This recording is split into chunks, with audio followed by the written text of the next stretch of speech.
We're on. Okay. Welcome to tonight's pre-meeting for, what is today, July 18th? 25th. Oh, 25th. I missed the whole week. Anyway, we'll go around and see if anybody has anything to ask questions on or report. Councilor Baker? Yeah, I want to ask some questions about 7731 Knox Court. Okay. So I think the first place to start is what do we have in mind that can be resolved? Because the way that I read an email from Kit Redmere, our spokesman, is that things have stagnated there and we're at an impasse. So is that where we are?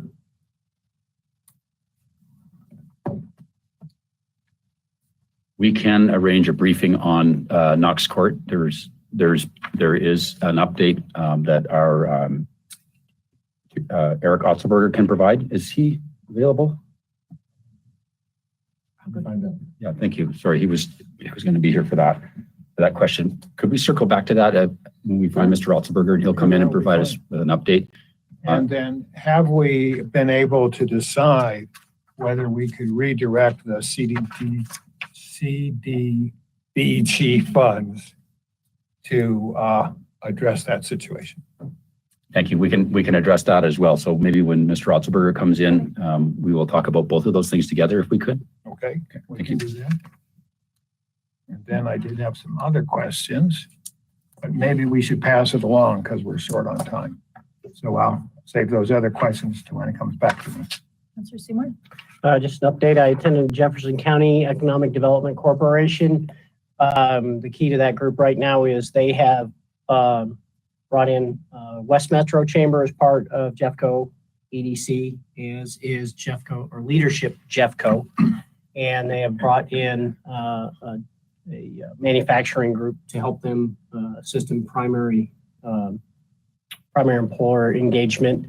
Their new Jason Tidmore, who's been there about 2 years now, presented a budget to Jeffco EDC that is very stable of all three groups, and they are bringing in new investors at quite a clip. So they are financially stable and doing outreach on behalf of Jeffco employer growth and new businesses. So it was an outstanding meeting to approve the budget for next year. That was it for last week for me. Councilor Emmons? I attended the North Metro Arts Alliance last Thursday, and they're halfway there on painting of their mandala rocks, and they're turning out beautifully. If anyone would like to help, I believe there's another session this week, and there they said that they would love a celebrity painting from you.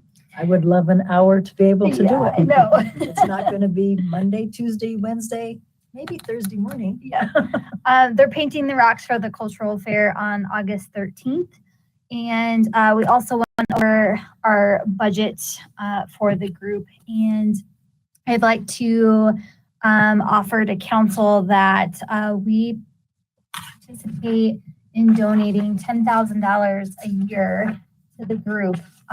But they, in their participation with Westminster, through the 4th of July and through other big events like Westy Fest, they end up spending about $18,000 and giving back to Westminster.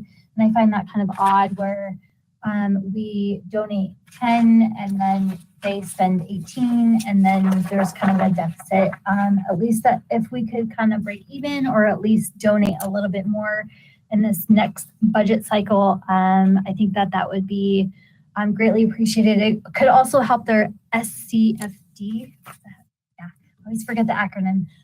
So I looked to the mayor to help funding, so it could help increase their funding and what they do to help for the arts in our community. So just kind of pitching that out there. I'll send an email to council for our budget retreat coming up to keep that as an item on our list to look at. And then city manager, Mr. Andrew, I'd like to, the group is looking for maybe use of our photographer at the cultural fair to take some either B-roll and or photography of the North Metro Arts Alliance. So maybe that could be an in-kind that we could participate with them in as far as capturing all that they're doing for the group, because then that helps them be able to capture and then able to provide in their grant application all that they do for the community. And also a good way to increase their membership. They're looking to increase membership and also looking to increase members on their board. So I told them that I would make an ask for us to participate. Awesome, thank you. Quick question. When is the painting, the next session? I believe it's the 29th. The city put out on their Facebook, their flyer, and I'm trying to recall, the 29th is stuck in my brain. Is that a Thursday? No, it's Friday. Friday. Might be Friday. So we put it out on our social media. So I would double check there. I apologize, I don't have it in front of me, but it's either Thursday or Friday.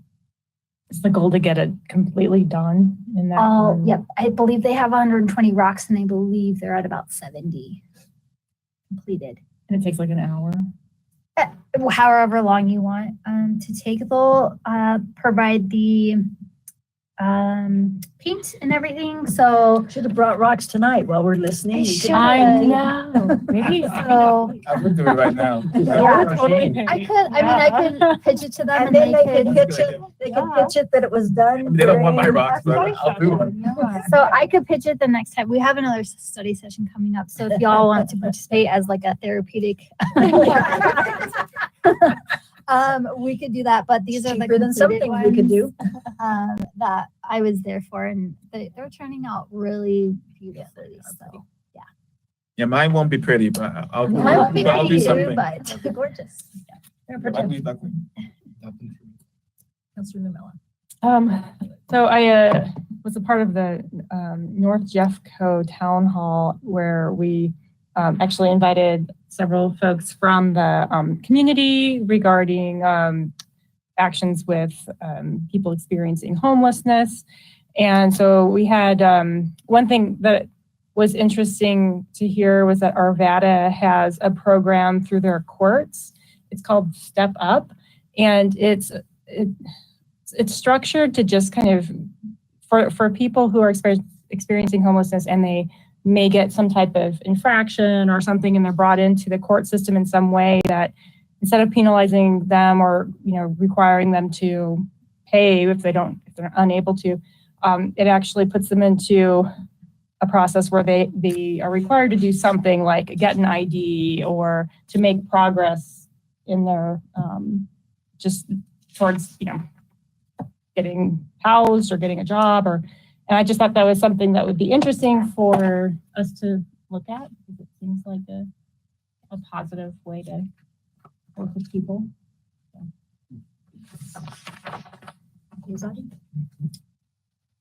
Yeah, I think they have questions. I Yeah, have one more. I had a Can I just butt in real quick? Sorry. I found the next one is July 28th, which is Thursday, from 9 a.m. to noon at the MAC, and all supplies are included. You just drop in and paint. Is this 21st? What's the 21st one? It's July 28th. Oh, today's the 25th, so we're not going back in time. Got it. You don't have time machine. The last one is. Understood. Oh, did you have anything? No. Only other thing, Mr. Baker and I went to the water study session, where we got to play with stuff. I think they're gonna offer it again, and would encourage everybody to try it because it's eye-opening. Mr. Baker. right. Did that back up the court system in Arvada? Or did the people find a way to avoid the legal system and moved on? That is a good question that we didn't get into much detail on. I would also just like to thank Kate Scarbeck, who joined us from the city of Westminster and who was very informative, and other folks were learning from Kate. So thank you. Okay. Second issue that I had is on the allocation of the carryover funds. I understand, of course, in the alternatives, it talked about we could just only appropriate the carryover funds for items that council has already authorized. What is the advantage to appropriating those funds now rather than pulling it into the budget for 2023? Thank you, Councilor Baker. Mr. Lindsay is with us to help answer that question. Thank you. Thank you for the question. So there's several priority items that council has already signed off on that staff would like to move forward in fiscal year 2022. So that's one advantage to moving ahead with the appropriation now. There's also a number of revenues that are specifically appropriated to accounts where we track those restricted revenue sources. So nothing can be done with those in the meantime until we appropriate those. So there's another advantage to appropriating now versus waiting through the budget process. Well, it's a sizable amount of money, Yes, sir. like 20% of our operating budget on an annual basis, right? Roughly. Yes, sir. So that's a huge amount of money to appropriate with, I think, I don't know how much thought is like some of this going to be used to things council talked about, like increasing the roads, if we could get subcontractors to do the work. Not within this appropriation today. And I know that we're holding 7.5 million of it for the water rates. Correct. Okay, so it was really hard to tell with all the rest of the appropriations.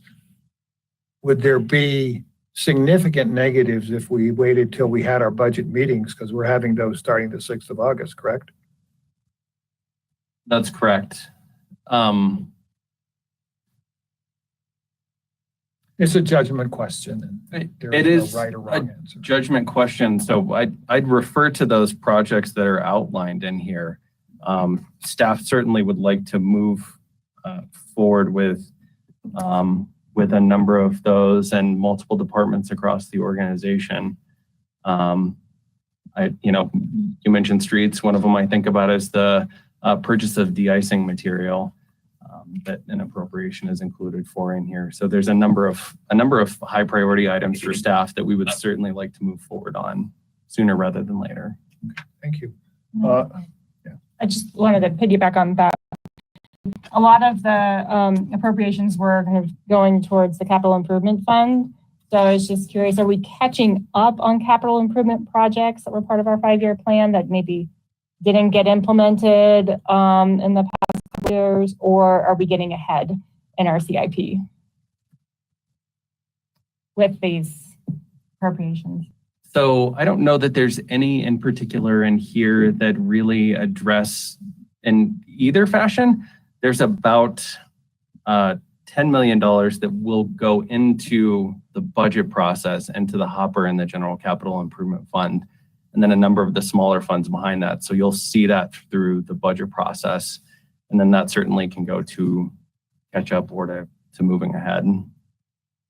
So it hasn't really been assigned yet to specific projects. It's just more. That portion has not been assigned to projects. We'll address that through the 2023 budget process. So it wouldn't affect any capital improvement projects this year, even though that appropriation is going into that fund this year. Don't follow your question. Well, I mean, there's what, $10 million-ish going into the capital improvement fund that otherwise wasn't there. That's correct. And then, so I'm just asking, like, what happens with that money? Is it just sitting there for 2023 assignment to projects? That's correct. Okay. Councilor Seward? I just wanted to clarify that too, because in the memo, it talks about for that roughly $10 million too will be for the 23 through 27 capital fund development. So we will have an overview on that too. So that's just clarification, but I appreciate that. And I got another one. This is on G, how many rides are we buying for our residents? We have the basket here.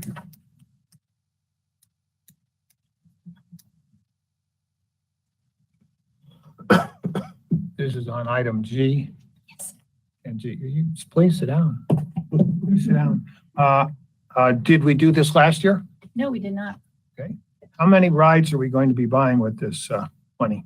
We don't know how many rides we're going to be buying yet. We know how much time we're going to be buying. So Monday through Friday from 8:30 to 3:30, although there's actually a flexibility to start earlier and stay a little later if someone's got a doctor appointment. And then we are going to be really careful with the metrics with getting monthly reports to see how many people are actually being carried. So there's services in other areas, they can carry a dozen people a day. Maybe it's a 6-passenger van, so there can't be more than 6 people. Sometimes they make trips to congregate daycare facilities, and sometimes it's literally taking someone to hairdresser or a couple people to Silver Sneakers at the MAC. Those are examples. How does this interface with the RTD program where they give rides to disabled people? So VIA coordinates with RTD, but they are a private nonprofit provider, and all they do is mobility services for aging and disabled. And they're in with adding us, and they'll be in all the counties in the metro area doing this. If they can't carry someone on a trip, they can refer them to RTD for Access-a-Ride, which is a much more rigorous qualification program. You have to have doctor's documentation. I believe you have to actually go in person to, someone at the table may know more than I do about this. Probably. But yes, they refer to RTD, and RTD refers to VIA if they have customers that need this kind of trip making.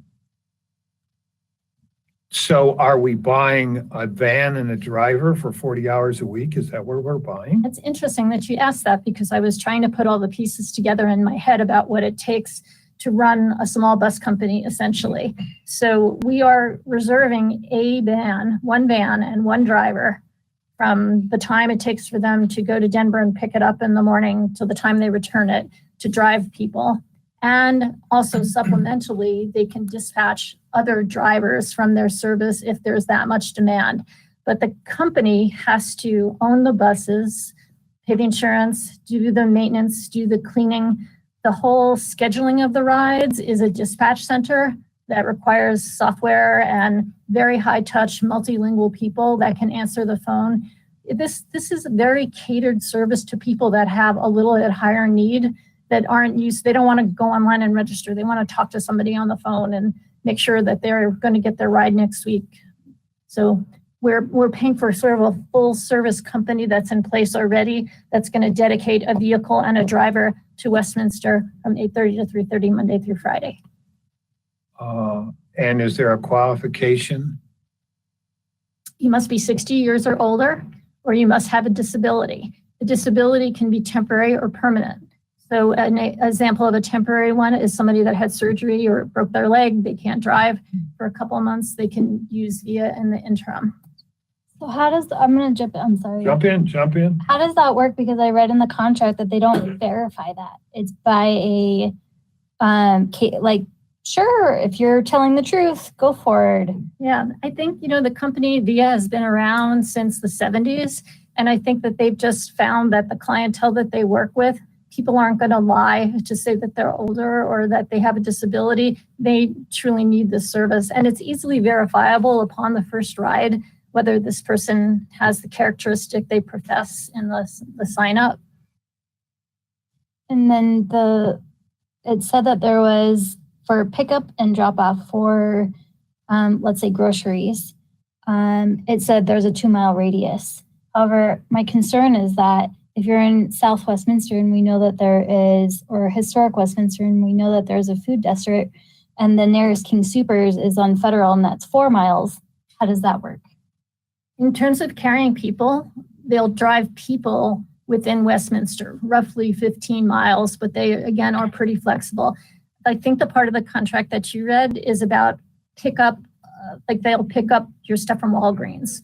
That they do limit. And I understand people may make choices of a place across town, but that is just they prioritizing moving people and then seeing if they can help people get their groceries or their medications, if there's any capacity.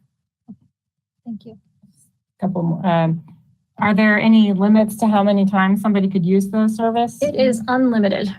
Not as many times a week. It's limited by there's only one van, there's only one driver, and then the backup capability that they have. But they could take it to work every day. If you have a job and you sign up ahead of time and say, I need a pickup every day at 8:30, Monday through Friday, that's what they're there for. How far in advance does somebody have to make it? And like, what if you're sick and you need to go to the doctor? Right, exactly. They prefer that you call a week in advance, but they'll try to do same day. I cannot tell you, this company is truly amazing and heartwarming. I've spent the time to do a ride along in the van and meet the drivers. And I went on a day when they were picking up from a congregate care facility, and there were 6 people and me in the jet seat, whatever you call that. And the way the driver helped some of them that had physical needs, other people that they walk to the front door and help you unlock the door. It's door through door service. So it's a very high touch. It's almost a social service combination with mobility. Any other questions?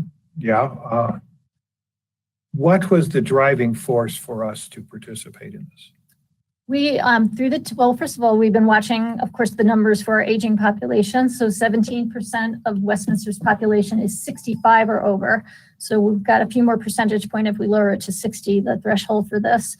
When we did the TMP, the Transportation and Mobility Plan that was adopted last year, part of our input from citizens that came both for themselves and for family was that, hey, we need alternatives. There actually used to be a company called, it operated out of the MAC, and it went out of business.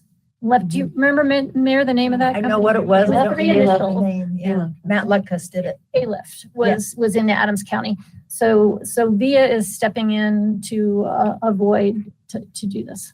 Is that helpful? Right. So What was the impetus? So we got I call them customers, our residents' input, saying they needed it. And then we always watch like a hawk the grant opportunities. And this presented a unique opportunity in that we're paying just a percentage of, we're paying 50% of it, and VIA is paying the other 50% of it. And we don't have to be the contractor and go through all the responsibility of dealing with the minutia of what it takes to move people around town. There are some communities that do it. Broomfield has their own, essentially the same service, Easy Ride. And that's an interesting model. You become a bus company if you go there. how do we ensure that it doesn't become the private taxi service for insiders who know about it while the great mass of people are completely unaware? Well, we are pretty excited about our campaign. I met with our communications team, 2 members of our communication team this morning, along with VIA, who has a communications division. So assuming that council approves this tonight, tomorrow we'll start moving forward with the placement of brochures in our rec centers and the MAC and at the library. We have a press release ready to go, the Westminster window. We will put this in the Westie, which the service, if council approves it tonight, will start August 15th. Westie goes out on August the 18th. And then I've been assured by our communications team that they'll get this posted on our social media, and we'll just start to roll it. And VIA does the same thing because they had their network with a clientele. Like they probably already get calls with people asking to take them places in Westminster, and they have to say, sorry, we can't do it for you now. So I think it'll be organic, but we have a very planned communication approach. But it still would, because of the unlimited criteria, it still could become a private taxi service for the insiders. I think that people I mean, that if someone depend on doesn't it, know about something, go on, they and can't we'll use make it. every effort to get the word out. And if council has any ideas or forums where Yeah, they if we can go to Covenant Village and some Yeah. of the places that place around the have corner here. all service to people, this is going to be a godsend. And I've got them all listed out and I'm running around bringing them brochures And to talking families people. that are out of town, when I was taking care of my mom that was in Tucson, this was the exact thing that she needed because she had to give up driving. So that's how she got to her doctor appointments.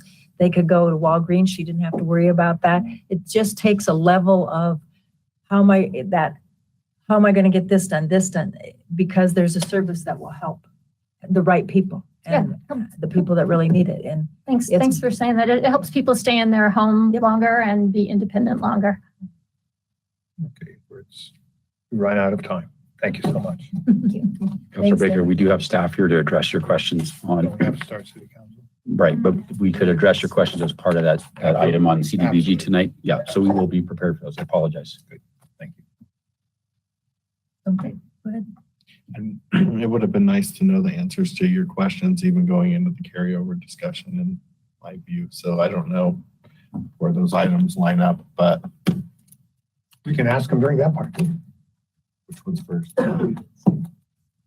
Okay, let's start a meeting.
coordinator in 2010. I'm trying to get close to that, and they turned me all up. Now I feel like I'm yelling at myself. In 2010, Annette obtained her paralegal certificate. For many years, Annette was the only support staff for 3 attorneys. Today, the office now has 4 full-time attorneys, and Annette supervises the other 2 administrative staff. In her time away from the office, Annette enjoys spending time with her family. She's been married to Paul for 41 years, and they have 3 wonderful sons, 2 lovely daughter-in-laws, and 5 amazing grandchildren. She enjoys golfing, spending time in the mountains, going to the movies, road trips, and travel with her husband, and watching the grandkids play sports and spending time with them. Annette is a huge animal lover and currently have 2 dogs with 2 bunnies at home. So thank you for her service. If you join me in giving her a hand in case she's listening. Next is Frank Shaw. Starting with the city in July of 2002 as general building inspector, Frank has enjoyed working with everyone at the city and really enjoys being out in the field with his work. While at the city, he has received a Spirit Award and a Teams in Action Award.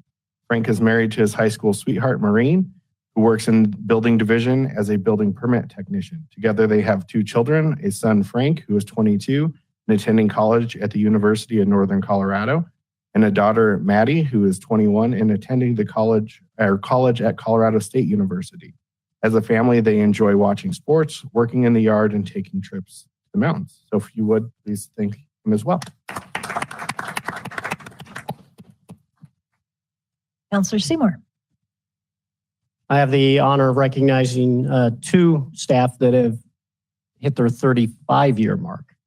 Karen Layfield started as a part-time employee in 1978, working in various positions in the Park, Recreation, and Libraries Department. Starting in 1987, and for the next 29 years, Karen's roles included recreation specialist, recreation supervisor, management assistant, and administrative coordinator. In 2016, she moved to the Human Resources Department and has thoroughly enjoyed serving her fellow employees community as a senior human resources business partner. Karen is most thankful for the opportunities to serve the community, both internally and externally, the relationships she's made, the mentorship and support of her leadership, and for the shared vision and values of the employees of this organization. So congratulations to Karen Layfield.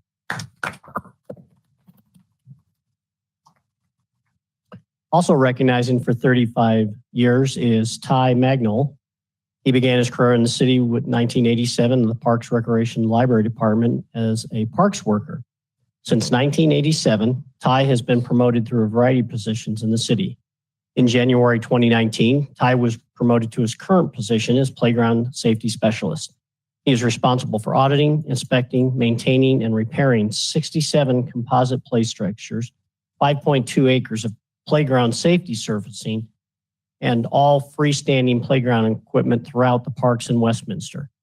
During his 35 years with the city, Tai has assisted in the development of the city's public playground safety policy and procedures manual, worked in the development of the parks and trails infrastructure in the city, helped develop many park sites, which includes the installation of over 30 composite playground play structures, has helped build many miles of the city's trail systems, assisted with the development of the Legacy Ridge and Walnut Creek golf courses, and also manages the capital improvement playground projects throughout the city. Tai has received several Teams in Action Award and many City Managers' Choice Awards. He has received the National Playground Safety Institute Certificate for Playground Safety. He is a member of the ASTM International Standards Worldwide and is a committee member of FO8 in sports equipment, playing surfaces, and facilities. Tai is also a certified pesticide applicator. Tai enjoys being outdoors, obviously, golfing, hiking, and traveling with his family. He and his wife, Maureen, of 27 years, have 2 children. Their son, Tyler, loves working hard, shooting, and Xbox. Their daughter, Brooke, is a senior at Metropolitan State University, majoring in business marketing, and she also coaches a competitive soccer team in Westminster. So congratulations to Tai as well.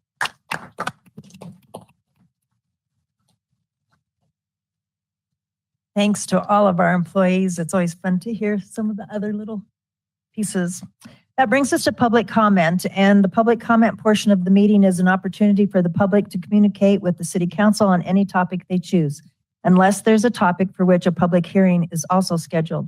This evening, there are two public hearings scheduled, one regarding the proposed formation of the Business Improvement District for the Foster Farm property, and the other regarding the 2022 Community Development Block Grant Annual Action Plan. If you are here to speak on either of those topics, please wait until the agenda item is called. In the post-meeting, there is a city council policy discussion regarding the acceptance of an application for a service plan for the Uplands Metropolitan districts. If the city council directs staff to accept the application, there will be a public hearing scheduled August 22nd, 2022, during which the public will have an opportunity to comment on the substance of that proposed service plan. So how many people do we have signed up? We have 6 people signed up. The first speaker is Alan Farb. Welcome.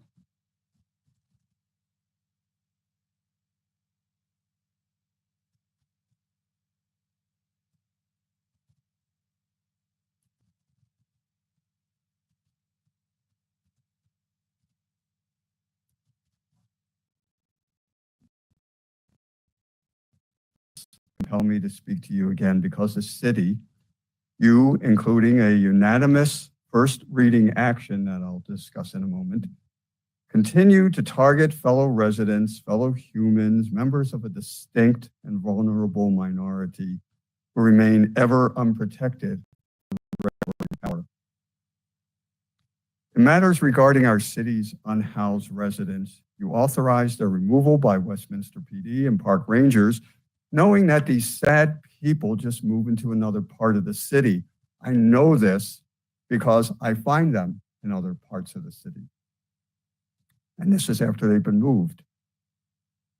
This, of course, lets you tout the questionable removal of the homeless from one group or one neighborhood. And then another neighborhood complains. You get to do this all over again. This wastes city resources. It piles on physical and emotional stress on the homeless. This is like a never-ending, cruel game of whack-a-mole. What will it accomplish? The council is about to pass Councilor's Bill number 19 of the Westminster Municipal Code that concerns standing or walking in or on medians. While I personally agree that it can be problematic for people in sometimes precarious medians, everyone here in the council chambers knows that those who are panhandling to pick up $1 or $2 and assessing a fine of up to $500, we all know that the poorest of the poor could never pay such a fine. Such a threat of that large of a fine, which means a bench warrant will then be issued for their arrest, and that just adds to their trauma and wastes city resources and time. Not only do I urge council to reconsider this street median ordinance, I wonder whether council is aware that less than 2 years ago, August 31st, 2020, the federal 10th Circuit Court of Appeals the city's similar ordinance on median. It ultimately violated the First Amendment.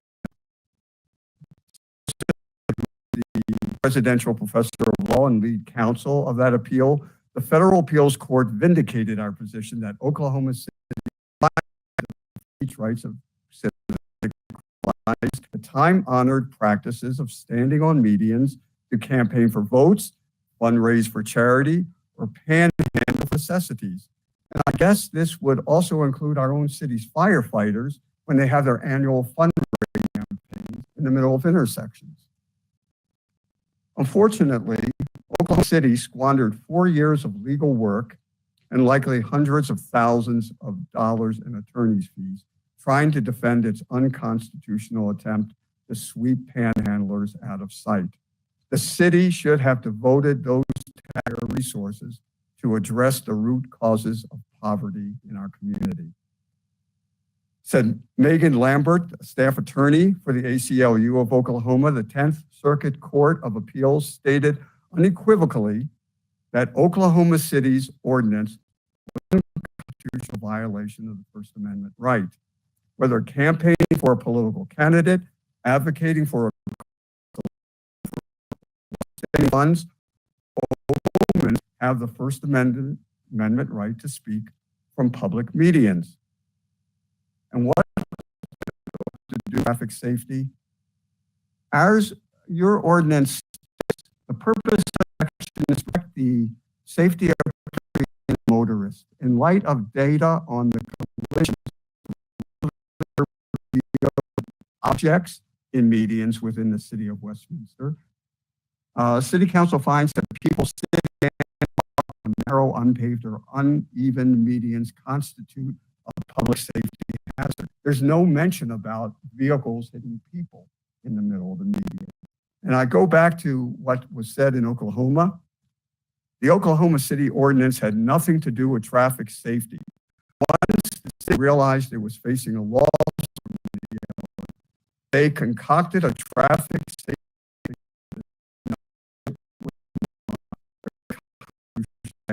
Mr. Farb, I know our lights up there aren't working and I don't know why, but you have reached your 5 minutes. Okay, thank you. Thank you. Is there somebody that can check if those lights?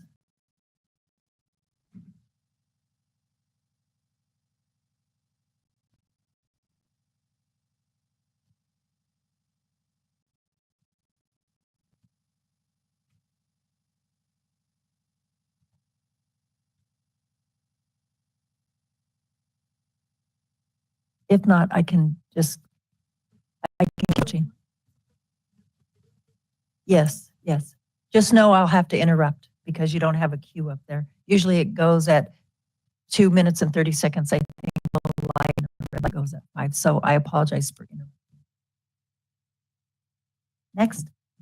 The next.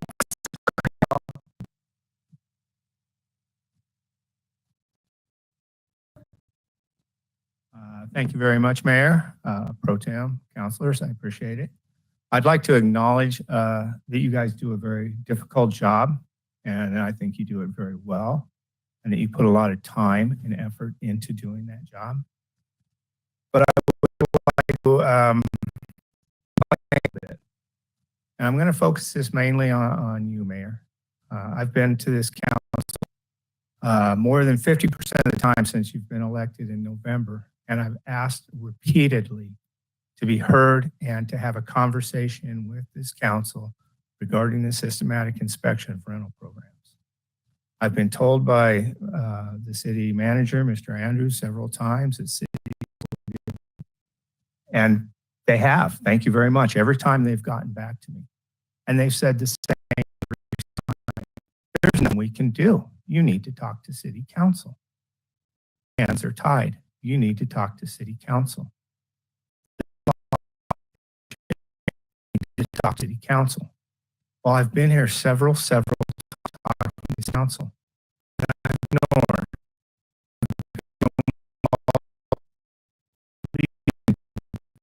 I've only talked to a couple of you a couple times. You've not reached me at all. If you're ignoring me, are you also jobs? Are you ignoring the other citizens of the city of Westminster that have come to you on more than one occasion? I wish to have a conversation. Things I feel are discriminatory. I feel they're unconstitutional. I wonder why we cannot schedule a time where city council, the only people that can do anything about it, will actually take the time to talk to their citizens, to talk to Mr. about what he thinks might be appropriate action to help the homeless, what I think might be appropriate action on this systematic inspection. It's not that I'm against it. It's not correct. Some things need to be changed. It needs to be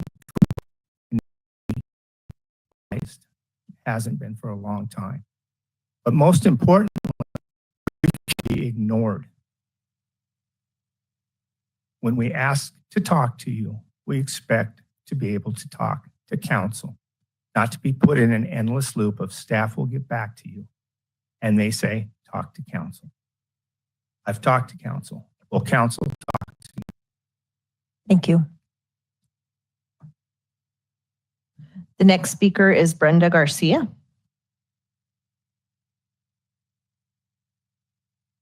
Welcome. Good evening, City Councils. My name is Brenda. I am here with 7721 Knox Court. Just as a reminder, it's 3 days, that is 5 months. And that has been a year, and 3 months since last year's fire, 5 months since the explosion, and yet we're still here. We're still here. We have not been moved into our homes. We are nowhere near to reconstruct our homes. And yet we have a pile of asbestos contaminated house next door.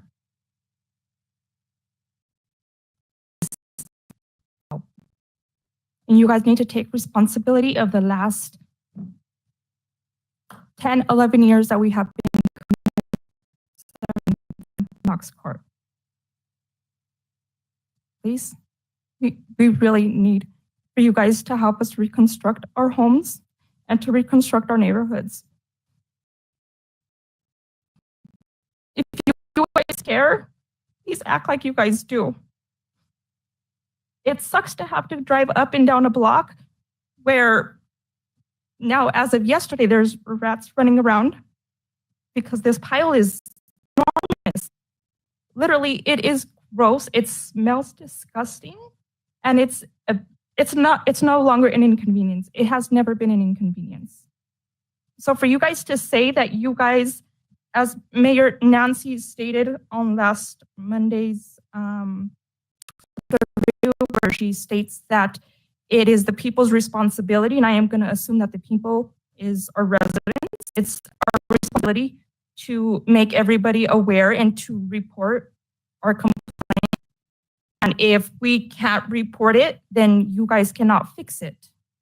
And it was an insult to injury because it has been that I have documented proof that I have been complaining about 7731. And it's not a cosmetic issue or complaint that I was dealing about. It was a safety concern. And this whole homeless issue that we have going on, this is the result. This is it. They were out to live in that home and you guys knew about it. After the fire, you guys knew about it. They had had no water for years. They had had no electricity for years, and yet you allowed for this to happen. So I just need you guys to please take accountability and fix it. Please. Thank you. The next speaker is Carissa Dopke. I apologize.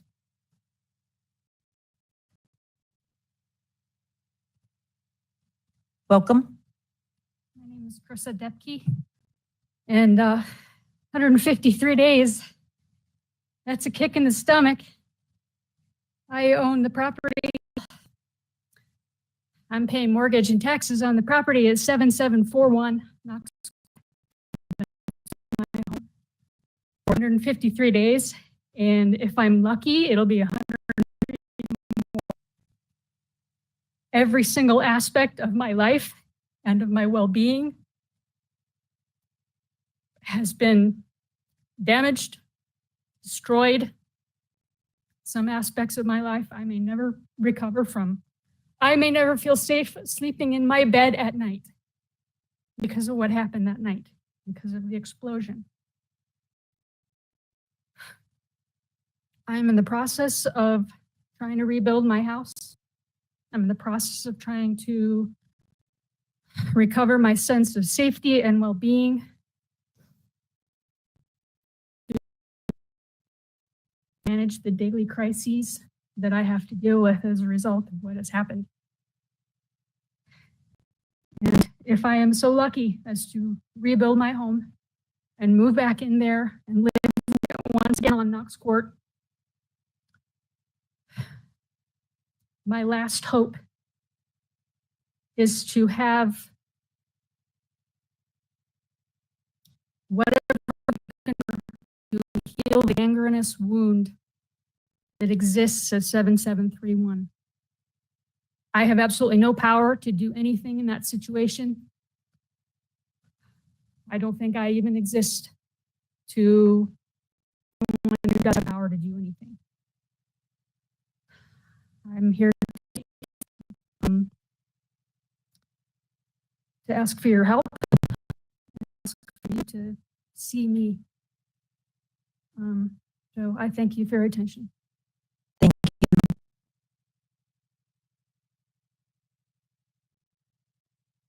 The next speaker is Corinne Anya. Welcome. Hello. For the record, my name is Corinne Anaya, and I am the resident at 7700 Knox Court. I'm 3 houses down and across the street from the house that exploded. And I would like to invite all of you, including the members of the gallery, come see it. If you haven't, you need to drive by.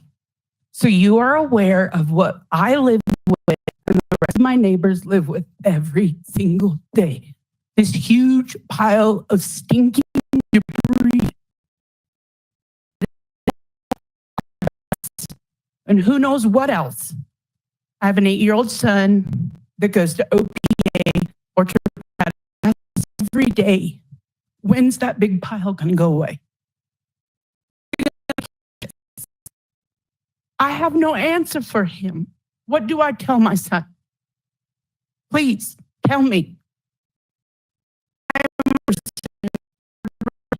We live there. We see this garbage every single day. If they clean up, then what? The residents get to come back and occupy that space when they have no right to be. They don't pay a mortgage. They don't pay utilities. They don't pay anything. They don't even pay property tax. But yet they still own it, maybe. And that's another thing you guys can't tell us is who owns that house so that we can for not taking care of it in a timely manner. 153 days. Really, that's okay with you guys. So again, if you haven't, please, I will pull you up the best camping chair I have, and we can have a nice little conversation and a spot of tea or coffee or beer or whatever it is you want to drink while you get to observe the lovely mess at 7731. Because we see it every day. Every day when I walk out of my house, I work from home. So I get to look at it and I get to reassure my neighbors that I'm watching to make sure that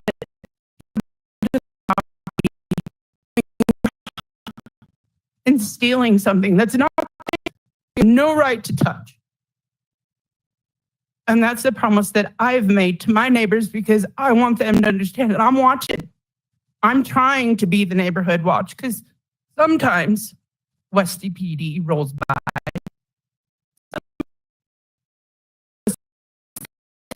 To get the gentleman that decided to park his vehicle on King Street, to move it.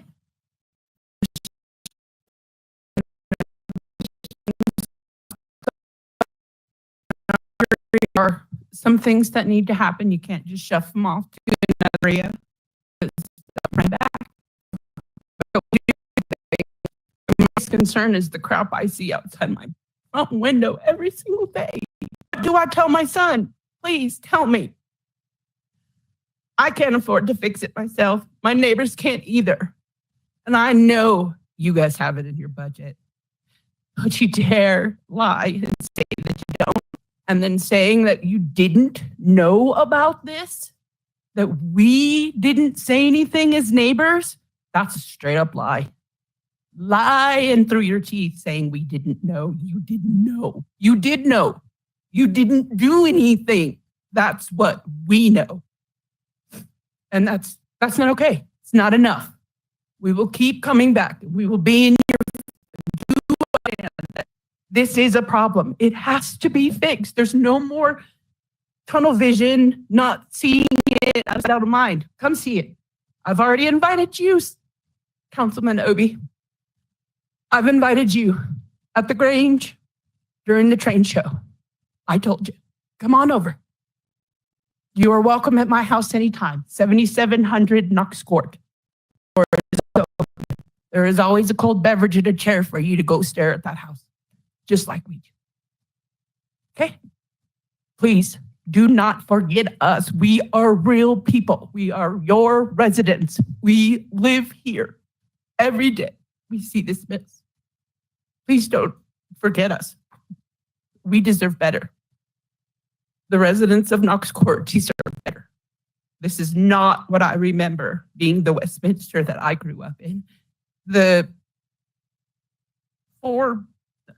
blocks where I live, the general area of South Westminster, are fourth generation Colorado native. I've been here for a long time. This is not how city government is supposed to run. You don't forget about people, and no, you can't.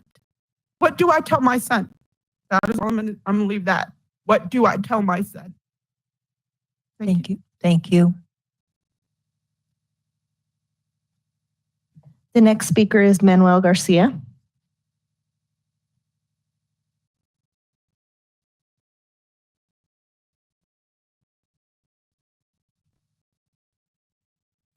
Welcome. So I too live on 77th and Knox Court. My first time coming here. Recognize some faces. But, you know, might sound like we're kicking a dead horse, but man, you guys are just over there around this time every afternoon after a rain. That stench really gets you going. I mean, I know everybody keeps talking about it. It was on news. Everybody comes up, talks about it. They come out. That's what I'm looking for. Sympathize with us, you know. Minister, what it looks like. And now that's the situation we're dealing with now. Whether people want to face it or not, you know, a lot of neglect and just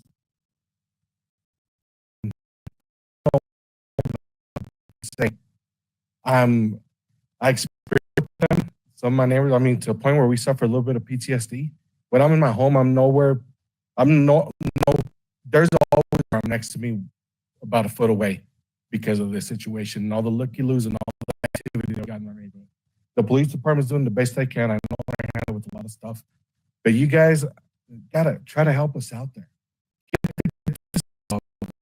You know, if you can't do it, help us with the state to get through them and their asbestos policies to get that clean. Area would be beautiful for neighborhood garden, you know, or another neighborhood park. We just bring the bulldozers in, take all that crap out, pour in new dirt. You know, at this point, I know people have rights and homeowners have rights to their properties there and stuff. But that homeowner lost her rights a long time ago. And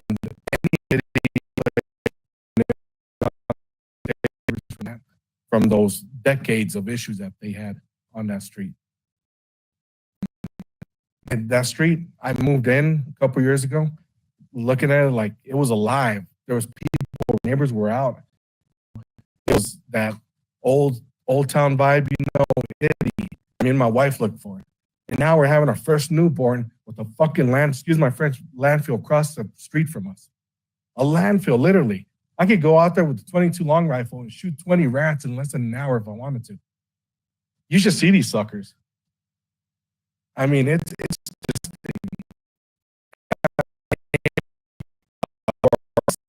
people are afraid to talk because of retaliation. They're afraid of you guys. They're afraid that there might be retaliation. I was afraid of it until my sister-in-law said, you know what? If anything happens, at least it's on record, people there. I'm a business owner. I do licensed and insured, of course. And, you know, I've been afraid to talk about it because of retaliation. Because we don't know how I don't know how this government stuff operates. I don't believe in big government per se, you know, and it's And that's why it's so difficult for me to be here and ask you for help, because I just don't see it. I feel like we could raise enough money to take care of that place if you guys just let us. But come on out. Like Kareen said, I got plenty of lawn chairs. You come out.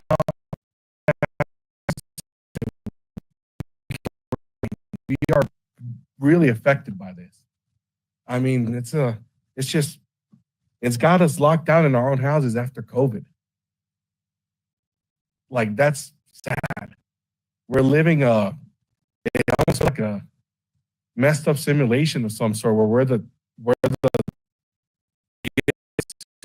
future of the city holds.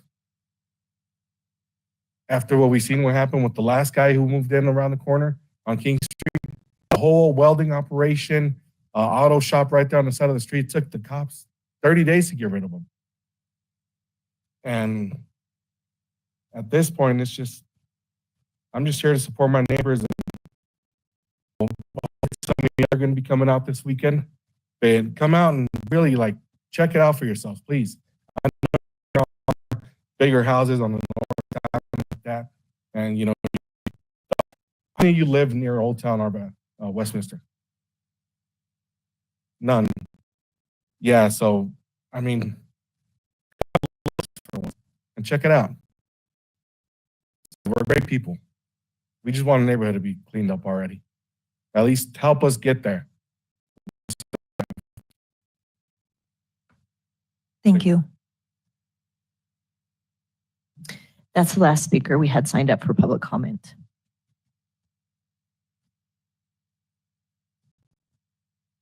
Come on down.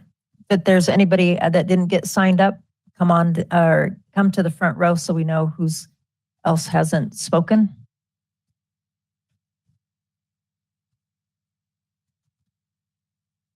Welcome. Good evening. First off, there was a little miscommunication or misunderstanding between John Henderson and to get this information out. I know you all received it in an email, but it was also intended to be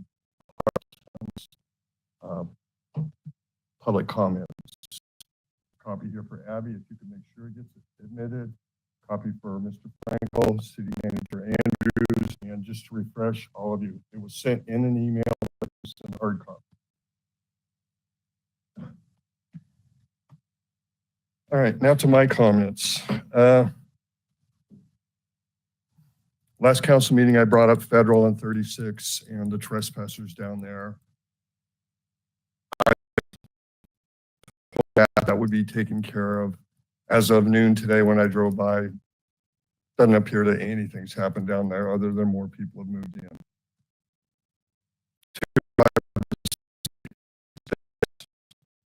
Was told that they had a surveyor. I observed the surveyor down there. The survey line is, when will we be moving those out of the open space that have encroached?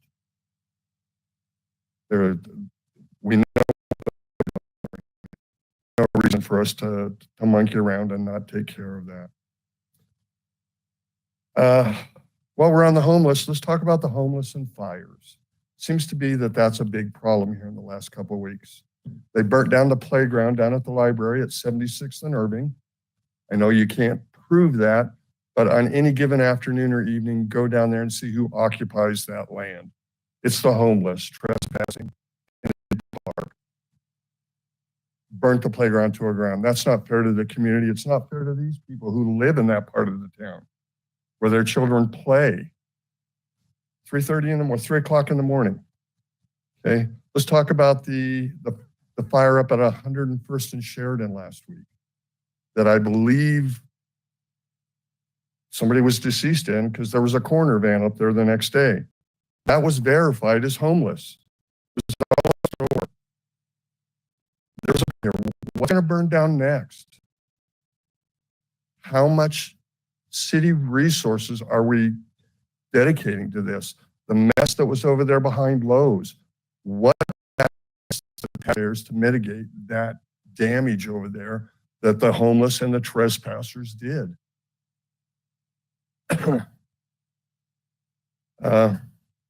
Short-term rentals. They're putting together a program on that. There's little to no communications. The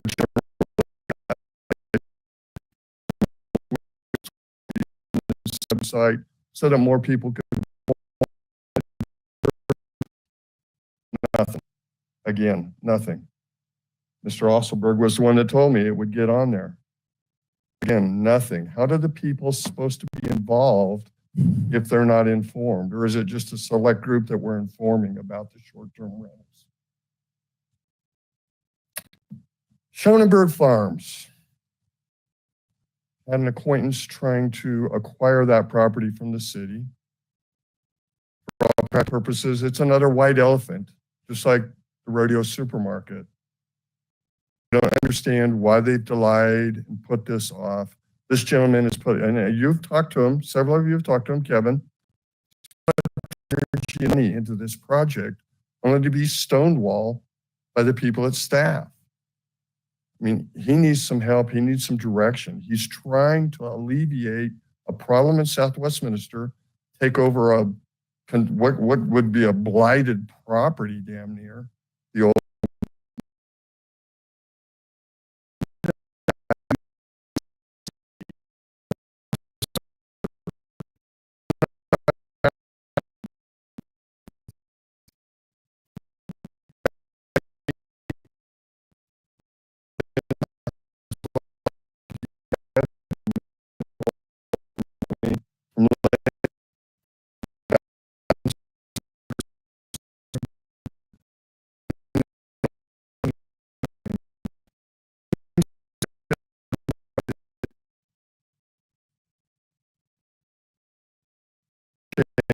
Somebody wants to build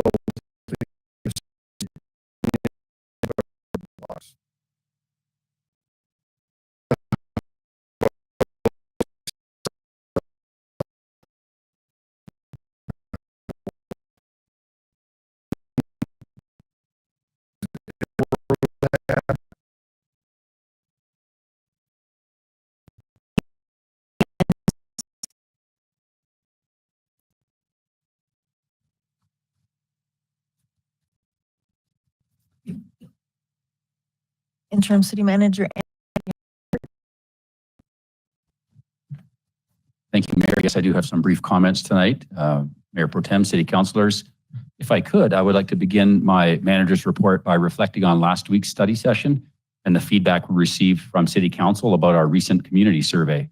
There's much to be celebrated in Westminster, including the fact that the vast majority of residents are proud to call Westminster home. Having said that, much like in any home, we have areas to improve. Aligned to the priorities that City Council has set out in our new strategic plan, the city must focus on the city's core services. And there's more to be done to improve our roads, support our public safety services, and enforce the city's municipal code to help keep our city clean and beautiful.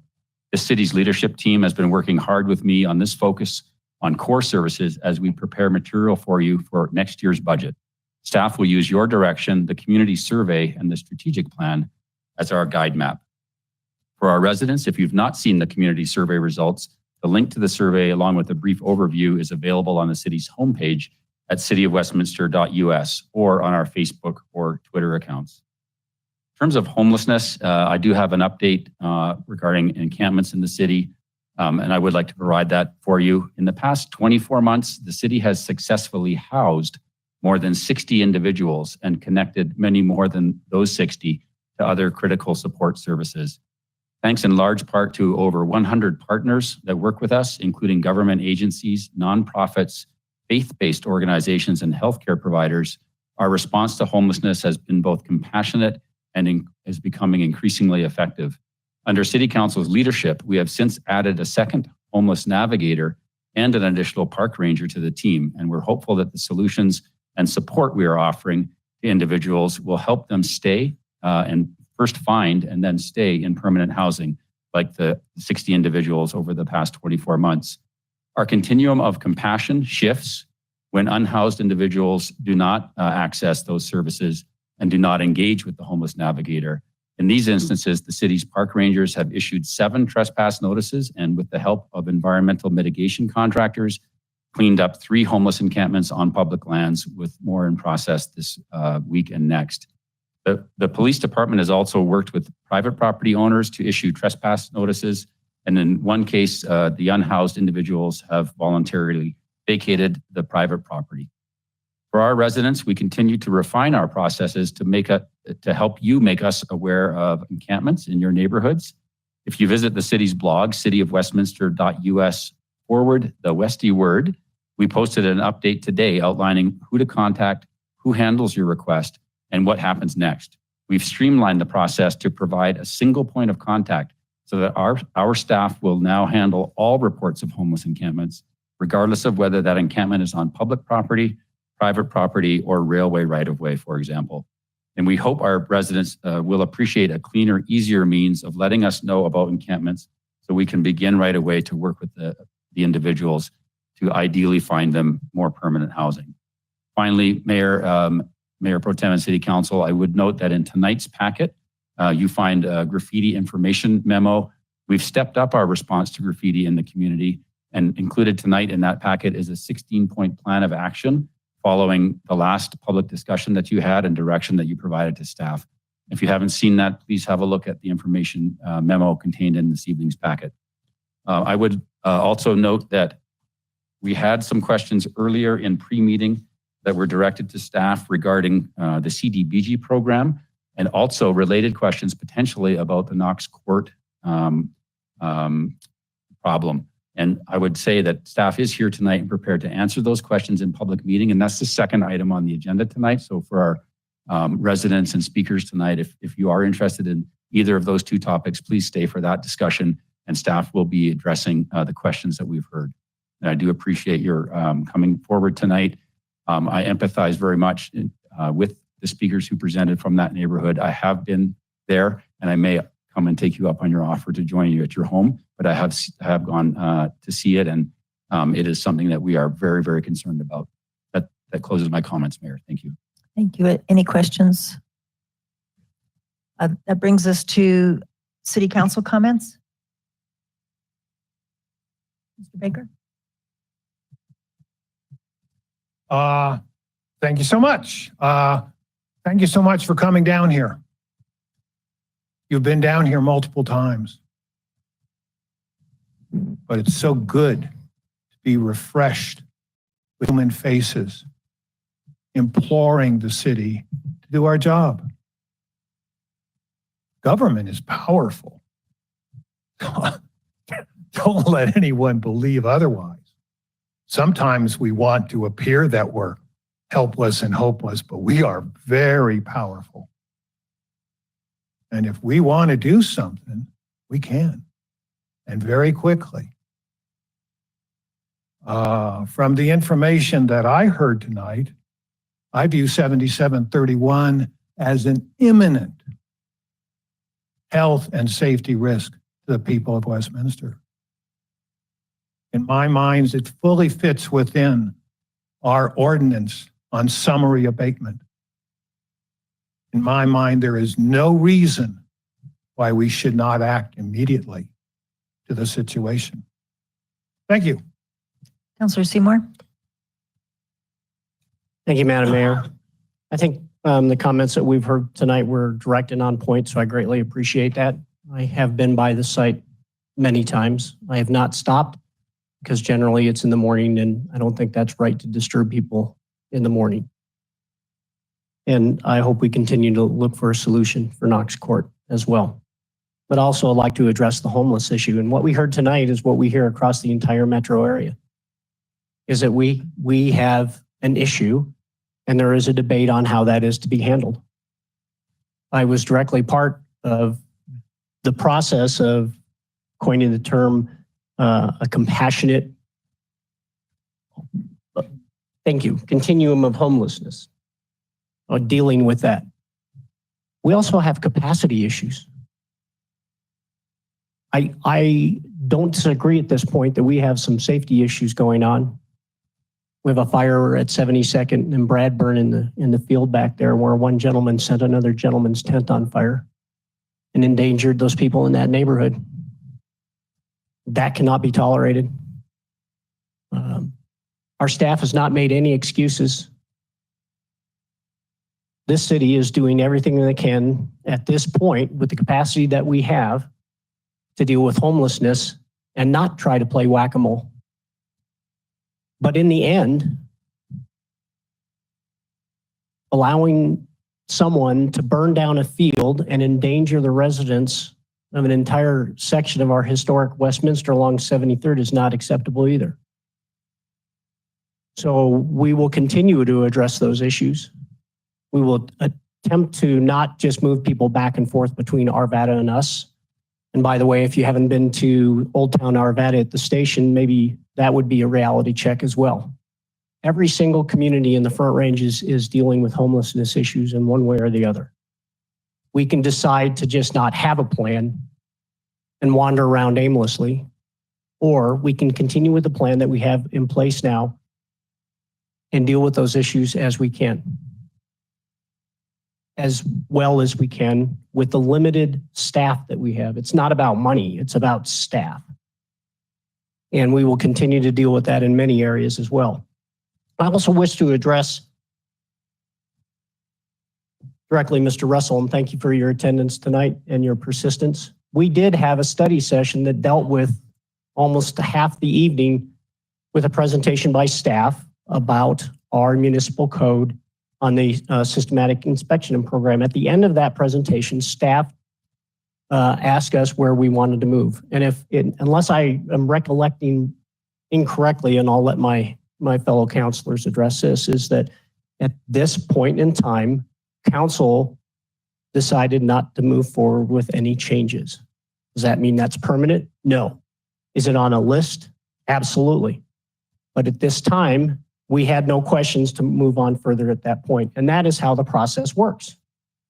We had our due, we had our time, we had our review of the program, and we do look at and read every single email that comes across that has to deal with that program. So it is not always a matter of not listening. It is making an active choice not to make changes in our municipal code at that time. So those are my comments this evening. Mayor Pro Tem. Thank you, Mayor. First, thank you to everybody who's here tonight to speak to us. I know that you all have busy schedules, and for you to come down here and spend time with us is important, but we appreciate it.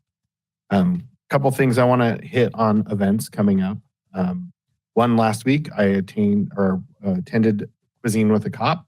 I know that the police department is doing those events throughout the summer. I would recommend that you do that. It's a great opportunity to actually go speak to people in policing in the city of Westminster and be with your neighbors. So it's a good opportunity just for some community building.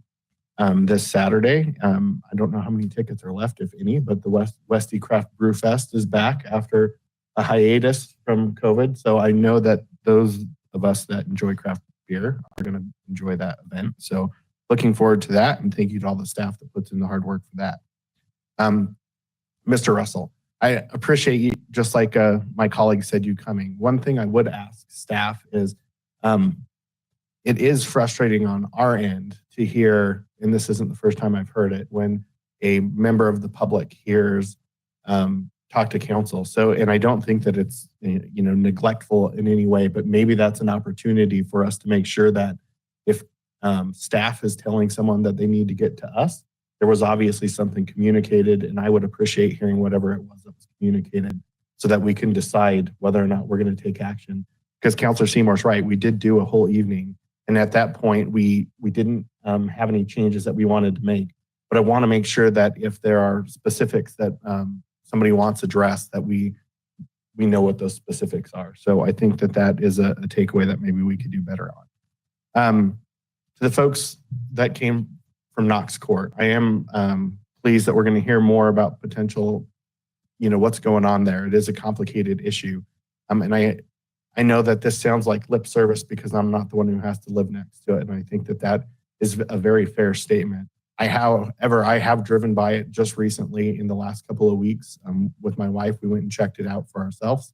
And I can imagine how difficult that is. So I hope that we find a way that we can navigate all the complexities around property rights in the state and things to deal with it so that we can do what we can to help you. I know that Councilor Baker has spoken and lobbied for all of you, and I think he deserves some credit for that.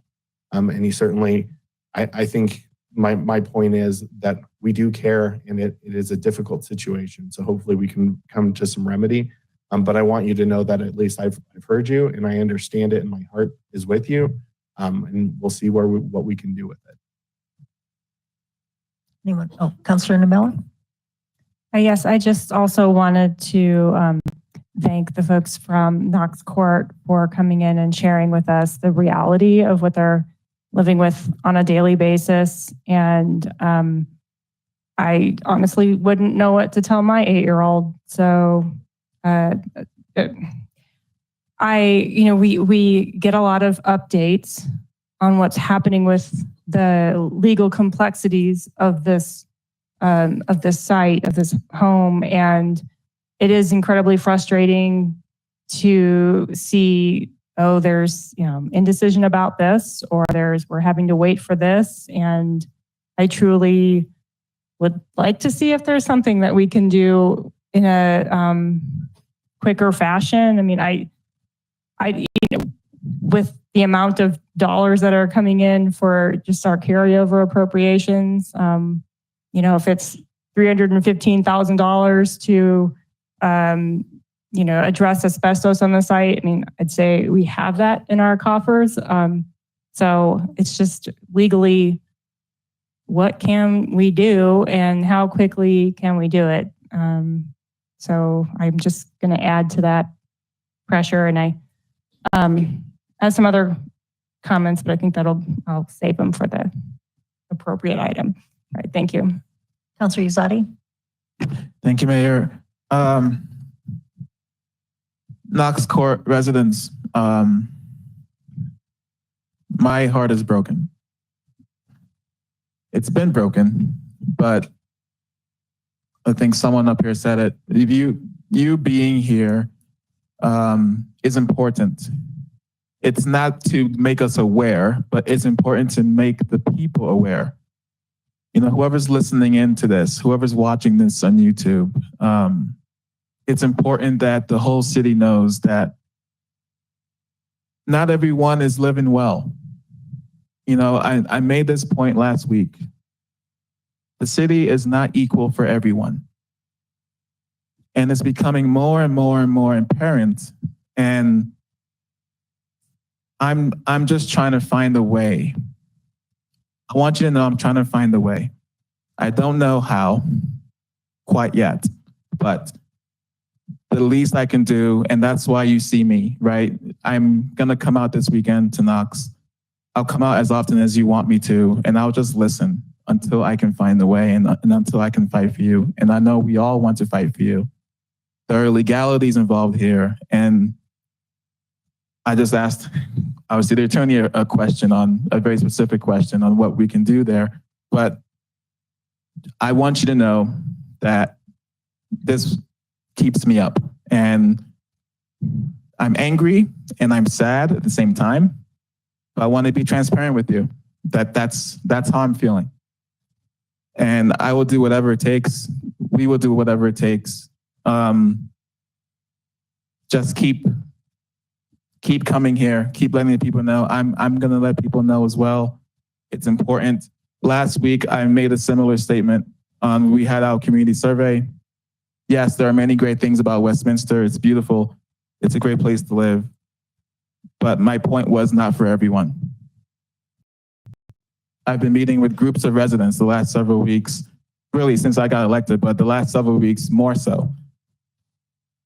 And what they're telling me, and they're mostly from South Westminster, and that's, one of the reasons why I ran is because of the inequality that I was seeing in the city.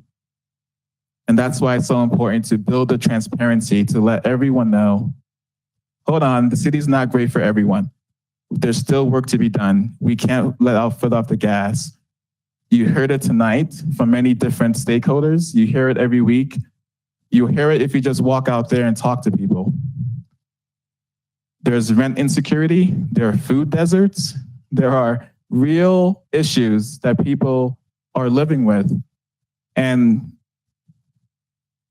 I just want you all to know that It's heavy on my heart, and I'm trying. Thanks. Councilor Emmons? Thank you. I just wanted to thank everyone who spoke tonight, came out. It's not an easy thing, especially if it's your first time, to speak in front of a body, let alone council. And I wanted to thank you for coming out and sharing your emotional stories. I've been by Knox Court. I don't need to see Knox Court to hear the devastation in your voice. And it is devastating, and that's what it is. I want to say, I think from all 7 of us, you've heard tonight, we are committed at looking at this and trying to find a appropriate and fast solution. 153 days is not a fast solution. As each of us have said, that there are many legalities and many hoops that we all need to go through in order to accomplish this. Does that make it right? No. I think to Councillor Baker's point, as far as government is powerful, I feel like we need to clarify in that county and states always seems to trump us at the local level. And so regarding their statutes and policies. So not only are we dealing with city policies, we're dealing with county and state policies when it comes to and so that becomes even a layer upon a layer. So while many think that we could be powerful in some instances, we can certainly make moves and make appropriate connections on how to alleviate this in a timely, fast manner. Sometimes we too run into walls. Is that an excuse? No. Is that something that we need to be aware of and try to move as fast as we can? Yes. So we hear you loud and clear. I just wanted to say that. I was going to say other items as far as what I've accomplished this past week on council for our community, but I'll leave it at that and say that I am very sorry. It is not something that any of us would ever want to go through or live through. And I'm sorry that you're living through that. There's not much more to say except thank you for being here, and you have been heard. Each time you've been here, you've been heard. As early as this evening, Interim City Manager Andrews and I always meet together a little bit before the meeting in case there's been any switches to anything, so I know how to run a meeting and if there's been any changes. And I said, what happens if we go ahead and do something and the state's in charge? Can they sue us? What can they do? So there isn't a person up here that hasn't been thinking outside a box of what can we do, but what are the repercussions if we do it? And I think we'll have a great discussion in just a few minutes.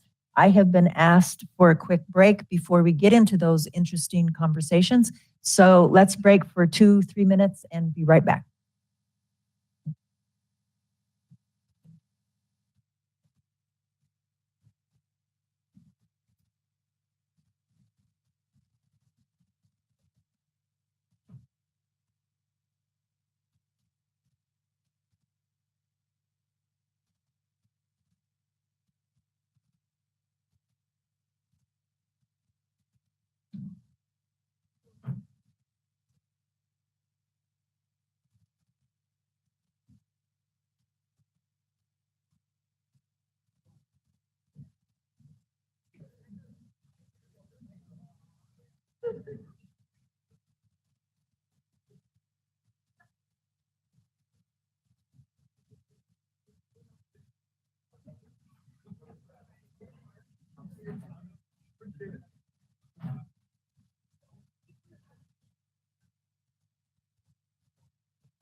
Can we come back together, please?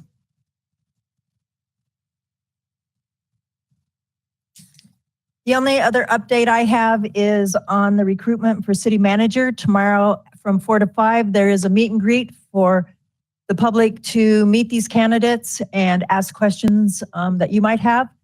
And then we go into executive session at, is tomorrow night 5 o'clock? 5 o'clock to our first interview.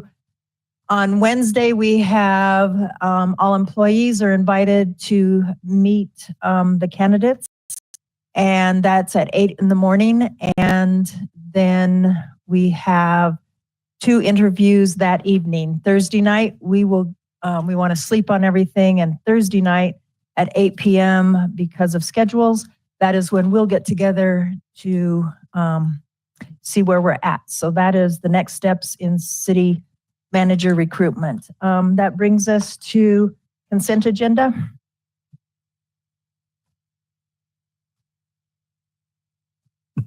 Councilor Seymour. Thank you, Madam Mayor. I move to adopt the consent agenda item 8A.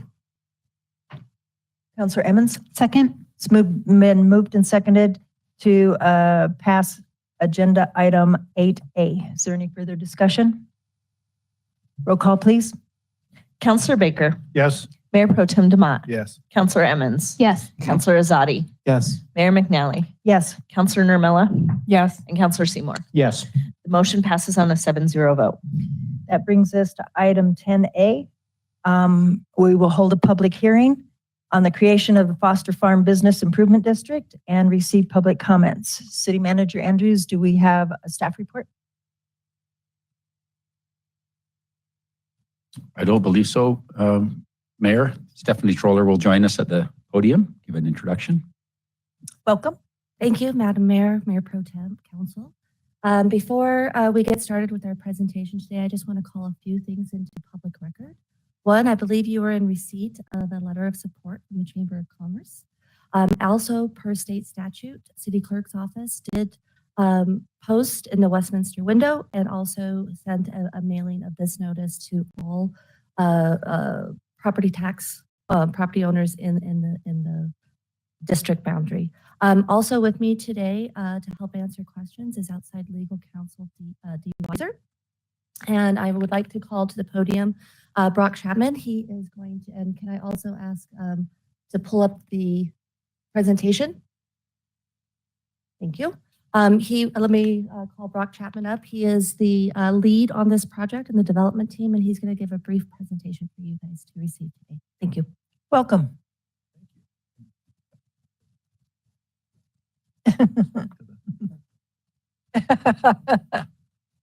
Good evening, Mayor, Mayor Pro Tem, members of the council.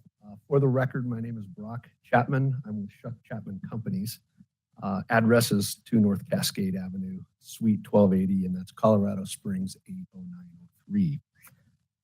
Been in business in Colorado over 50 years, obviously, well, maybe not so obviously. I haven't been there the whole 50 years, but we've had a founder who's been in business 53 years doing successful projects in Colorado up and down the Front Range. A few months ago, a little bit of background, I understand that City Council had a study session detailing, I'll call it Special Districts 101, explaining what special districts are by your staff and your consultant, financial consultant, and attorney Dee Weiser. We tuned into that and watched it, thought they did a great job. It explained, besides other special districts, business districts, business improvement districts, BIDs, how they're used, why they're useful as a financial tool, their limitations, and how they're different from other types of special districts. And then after that, we understand City Council had an executive session. Obviously, those are not open to the public, where staff previewed the proposed Foster Farm BID to confirm City Council felt comfortable at least bringing it forward here tonight. Because we are here tonight, we assume that went at least reasonably well. So we thank you for that. Finally, staff has prepared a comprehensive staff report, and hopefully you've all had a chance to read it in your packet. It's clear, accurate, comprehensive. Thank you very much to city staff for doing such a great job on that. And we've also obviously read it so we can answer questions based on it if they come up. Because of those past items, we can limit our presentation to just the highlights tonight. Russ Dykstra is our Foster Farm Business Improvement District Counsel. Along with us as the applicant, he's been working with your staff and consultants for over the past 2.5 years to prepare the BID operating plan that's before you tonight, and he will co-present with me. Next slide, please. It worked. To orient you in terms of the vicinity map, the red outline is the property known as Foster Farm. That is also the boundaries of the proposed business improvement district for Foster Farm. It's bordered I-25 to the east. To the north would be the 144th Avenue and the new St. Anthony North Hospital campus.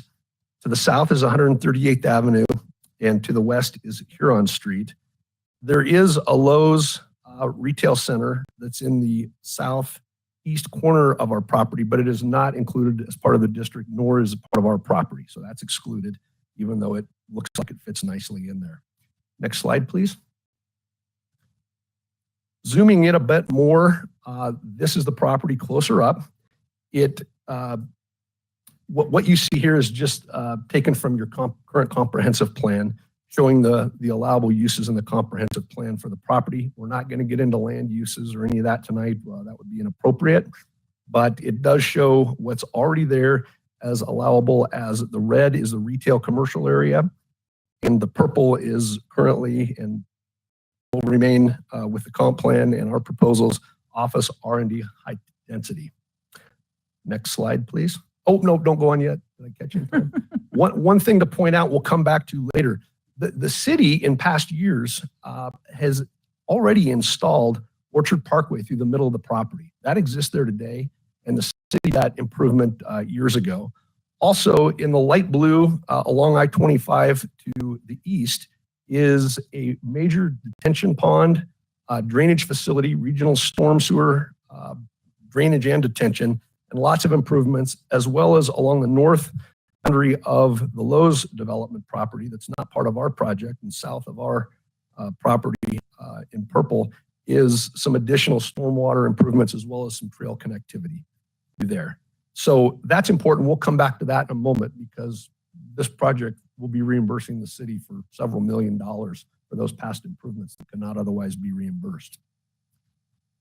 In terms of need for the business improvement district, these are based on preliminary estimates, but they're good estimates. They're based on market information as well as engineers' cost estimates.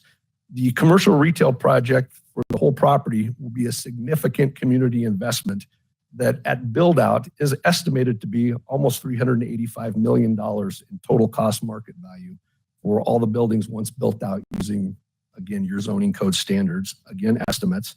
And just the qualified public infrastructure that's qualified under the business improvement district, and obviously there's a lot more than just that, but we have about 40 million of those qualified public improvement costs, and that includes approximately 6 million of existing recovery obligations to be reimbursed to the city for what you've already put in.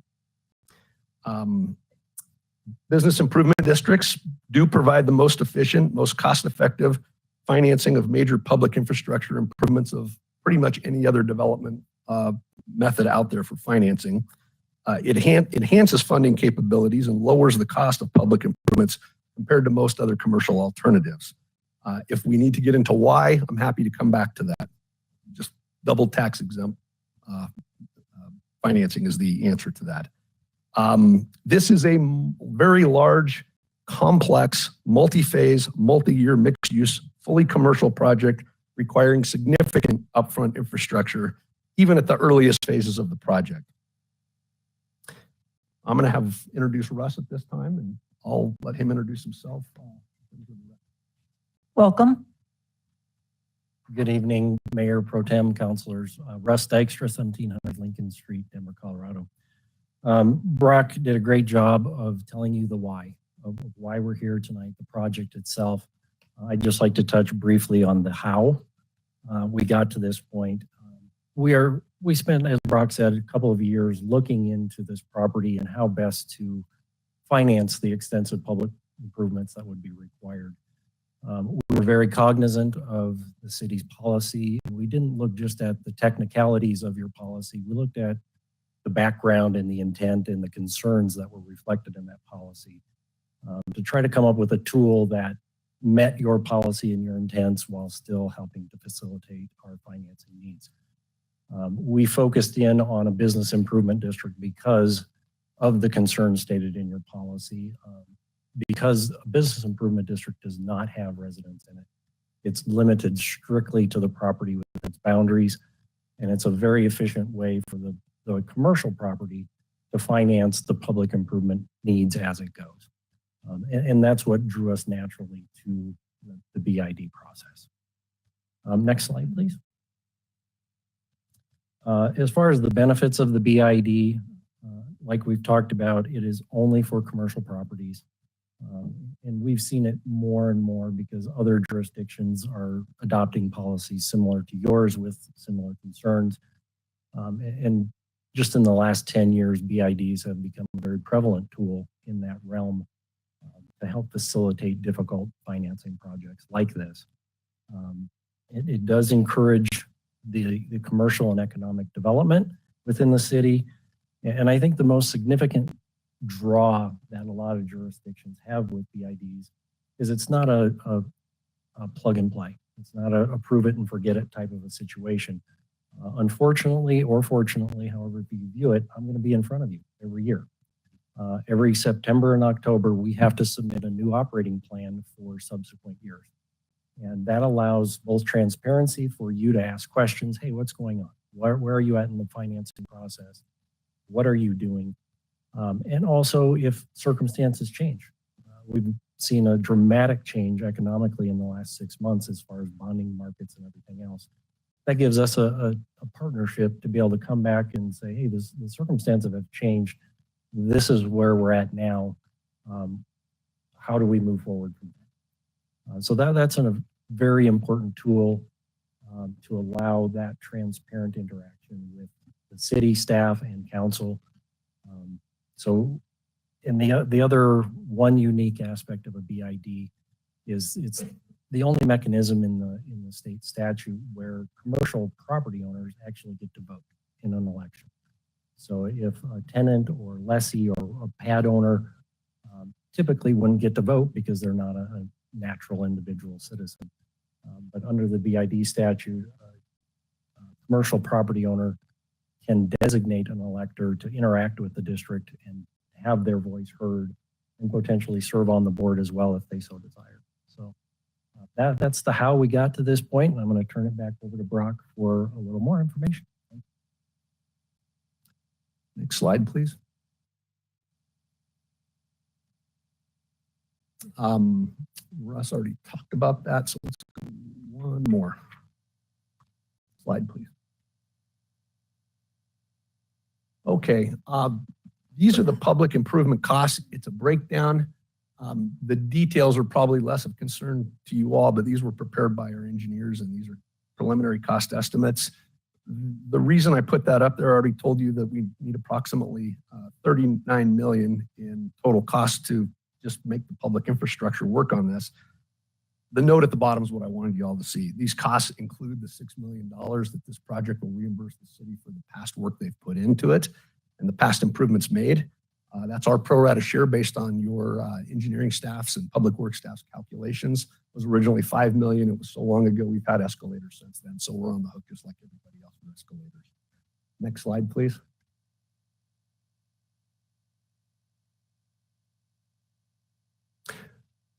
This just gives you an idea of the amount of public infrastructure that's going to be required for this project. This doesn't include any of the dirt import, the grading, the gas, the electric, none of it. This is just the master public facilities plan for the qualified public infrastructure for water, sewer, storm sewer, and roadways. Again, with your reimbursement being paid for the improvements already made on on Orchard Parkway and the improvements for regional drainage to the west. As you can see, maybe you're not in the business like we are, but this is quite extensive. I will let you know. Also, if we need to come back to it, I'm happy to address why Lowe's was developed without a BID, but you can see there was no real public improvements necessary for it. The road was already in for Orchard Parkway, and all they had to do was just tie into the water and sewer off to the races. So there was no significant infrastructure for them if that's a question that comes up. Russ, one more time.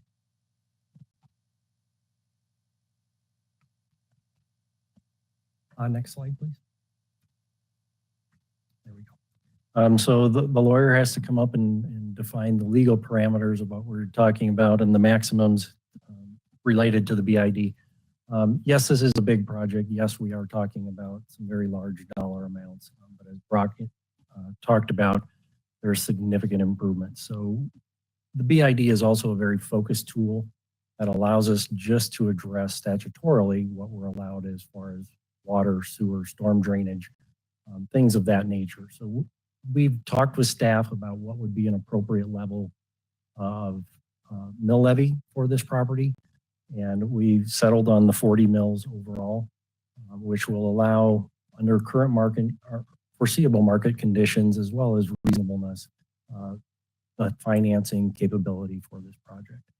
And that just means we cannot go past that dollar amount without your approval. The second major limitation is the maximum debt amount, which is the $50 million. And then the other one is the 5% on developer reimbursement obligation. So in the time frame between when construction starts and when bonds are funded, we have what's called reimbursement obligations, which the district says, developer, if you put in all this infrastructure, we agree to reimburse you. Typically, those agreements carry an interest rate because the developer is obviously advancing those funds for several years.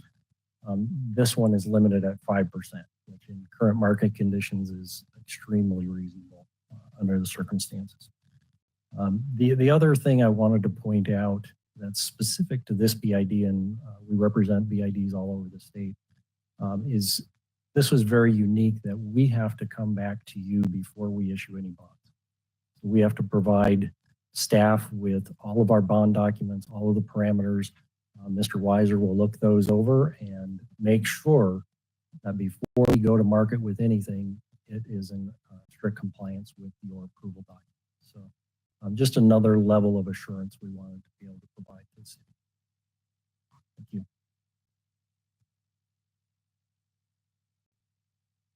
Additionally, we are requesting no additional system impact fees, PIFs, TIFs, or revenue sharing from the Economic Development Authority. Nothing else requested from anybody else.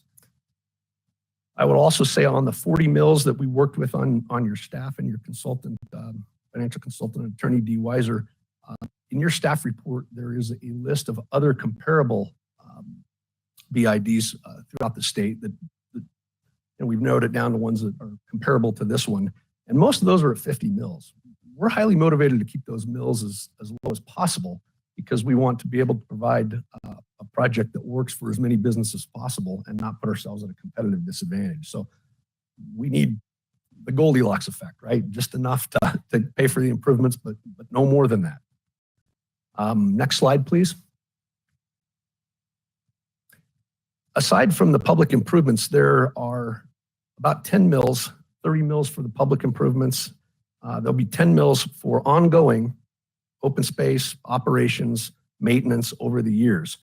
The dark green is all the manicured landscape area and irrigation that will comply with your water requirements and irrigation requirements. We've already been looking into that even at this early stage. And then we also have some open space and less manicured, but these are more native areas that also will be maintained. And unlike other types of special districts, we'll be working with your economic development group and perhaps the chamber. Business improvement districts allow something unique that other special districts don't. You can use a small portion of the mills and funds collected for business attraction and retention efforts. So it's another, I guess, a turbocharger on economic development opportunities. We won't be able to get into that until we know the type of businesses that are going to be here. We get through entitlements, all that, but we're excited to work with your economic development team on that. Next slide, please. Almost done. In terms of justifications for this BID approval, again, it provides a well-regulated public improvement financing tool for significant commercial investment in the city. It will ultimately provide additional employment, property taxes, retail sales taxes, and major infrastructure investment. Again, it affects only the Foster Farm property, nobody else. No other property owners, no other businesses, no other residents, no other voters in the city. It's just within the boundaries of the Foster Farm property. There can be no residential property included in the BID per state statute. And we're not proposing any residential uses for Foster Farm. None are permitted per your comp plan. So there will be none. And even someday in the future, when I'm long gone from this earth, if somebody comes back and proposes to rezone a commercial property into residential and they're successful with some other council one day, if it ever gets done as residential by statute, it's just automatically excluded from the BID. So there's no way in the future residential can be there as well. Again, it allows for Foster Farm to fund the needed improvements and maintenance operations that effectively pays its own way and taxes itself to do so. And unless and until this Foster Farm property develops, there are no other sources for the city to recover its now up to $6 million in past infrastructure and improvement costs that has been allocated to the Foster Farm property. And then last, all BID formation costs, including the upcoming elections and everything we've gone through with the preparation by the attorneys, that's funded by the developer and us, and not the city and not the taxpayers. Next slide, please. I don't need to go through this, but I'll leave it up there. It just shows kind of what next steps might be if you're interested, starting with tonight, second reading August 8th, Tabor election. We think based on preliminary discussions, we've been told we have a preliminary hearing date of in August for your planning commission for a preliminary development plan that will be forthcoming.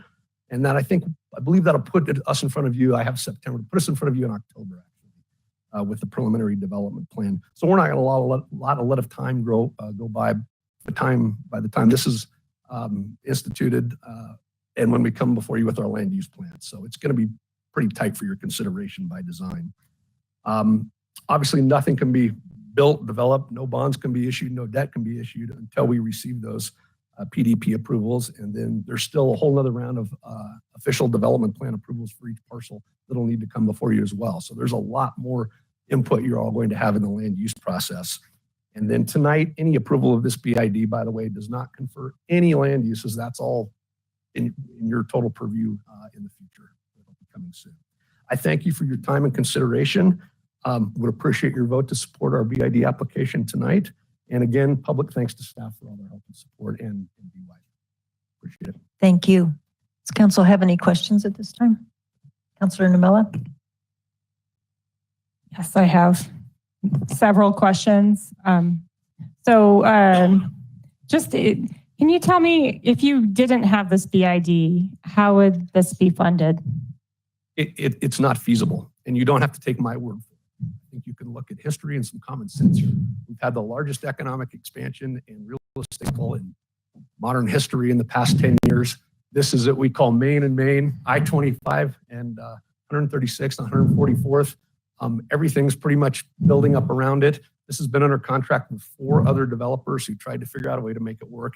It just doesn't. Between the reimbursements due and the amount of infrastructure, other types of financing for such major public improvements, it simply doesn't pencil. And again, nobody else has been able to make it pencil. For this site, I'm just curious, in comparison to other commercial sites in the region, like when working for Denver, there were multiple retail projects of this scale that were going off of I-70. Just curious to know that we're not asking for this level of financing assistance. So just curious to know how you talked about this having a $6 million reimbursement. So how does this differ from other commercial projects in the region? Well, I can speak to the ones I know about, and the most applicable is that Lowe's Center right on the property. They just didn't have many public improvements to do. They tied into the water and sewer, and everything else become on-site, non-qualified improvements. In terms of, are you referring to Stapleton Fields North and some of those large projects along I-70 in City and County of Denver? Mm-hmm. Those have full authorities associated with them. I don't know the details, but they've got extensive public-private partnerships going on with not Stapleton, but yeah. Yes, yeah, Stapleton Fields. Not Stapleton. No, but anyway. Stapleton Fields North and Stapleton, yes. On either side of I-25. Yeah, maybe that one. Okay. They're kind of one and the same. It's a phase 1 and 2. Anyway, we do a lot of other developments up and down the Front Range. I think the biggest thing you can look at is in your staff report, and you can see that a lot of the projects that should have been developed, and this is an infill project for all intents and purposes, that hasn't gone forward. So it's strictly a financial need to be able to get the most cost-effective financing possible. And since we're not asking anything in terms of participation from the city, just have you all please approve our ability using an operating plan to tax ourselves to generate funds. I don't know if I can answer your question directly. I'd need to know all the details of every other project you're referring to. Most major projects, whether they're mixed use, commercial, what have you, use some form of special districts. Not going to speak to each type of special districts, but they are widely used for public financing purposes. And again, they can be offered, the interest rates are lower because they're double tax exempt, and the underlying security for the bondholders is the future property taxes, which is very secure in Colorado. So the Orchard project, just to the north, did it benefit from the URA?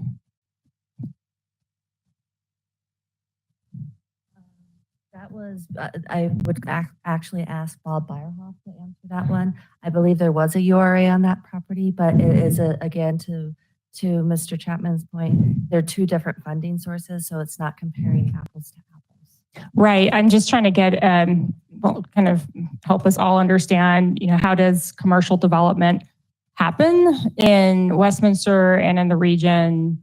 Is it all dependent on some type of financing district or TIF or additional dollars?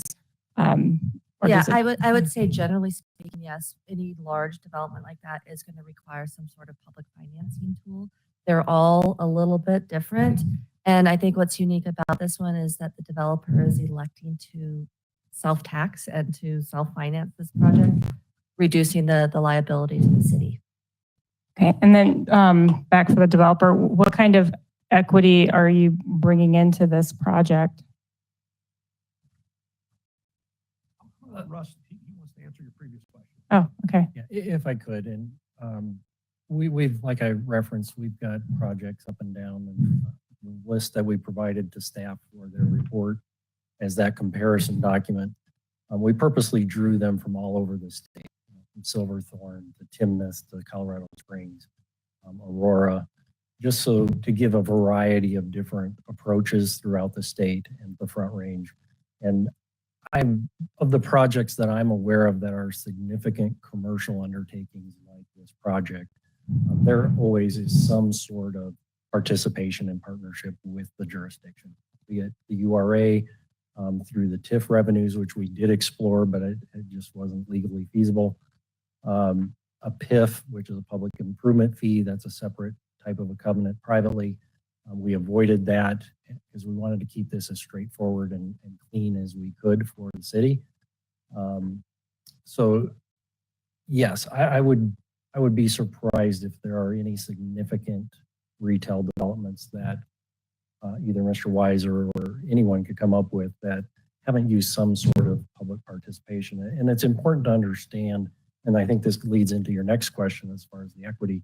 This is one piece of the stack of capital that's required to make a project like this happen. So I'll let Brock answer the rest of that. Yes, expanding on what Russ was saying, I want to be clear, this is just one piece of the total capital stack. We're requesting for the BID to be able to have a maximum of 50 million supported by the assessed valuation, and the bond issuances and the prepaid interest and everything that goes with that. We've got a whole nother stack of capital that's needed for non-qualified improvements that we pay or finance. And then there's all the on-site costs that are not public. So that's the site improvements for each individual pad plus whatever goes vertical. The short answer is we don't know. And the reason we don't know is because it's a multi-phase, multi-year project. So it's based on the number of sales that have to accommodate of the parcels that somebody wants to go vertical on that drive the infrastructure requirement that we're required to do. Typically, 20% is approximately what the typical, I'll call it the average amount of developer equity is required at any point in time. It's not the amount of the equity that's the real question. If you think of the cash flow, is what we call the peak capital. When is the capital at its most outstanding in terms of the equity before sales and property taxes and bond issuance start coming back? That's a bit of an unknown, but you can safely consider about 20% is typical. Okay, just a couple more questions. What will be the total mills on the site once these are added onto the base? I have to look. Recall. We studied that carefully, make sure we were competitive, and I don't know if we can pull that up or not. Please give our team a moment. Okay, I would imagine you'd have that. Yeah, we do. We studied that in depth and compared it to every other submarket around, and making sure we're competitive. And that's why we settled on 40 mills, by the way. Instead of 50. Yes. I don't remember the total.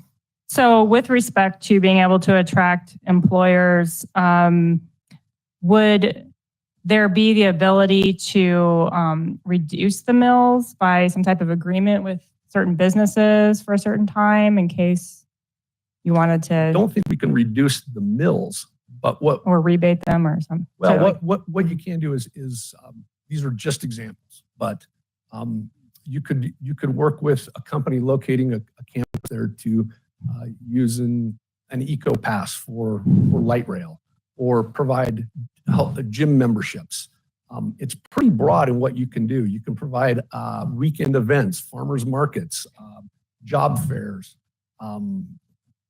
enhanced outdoor areas for residences.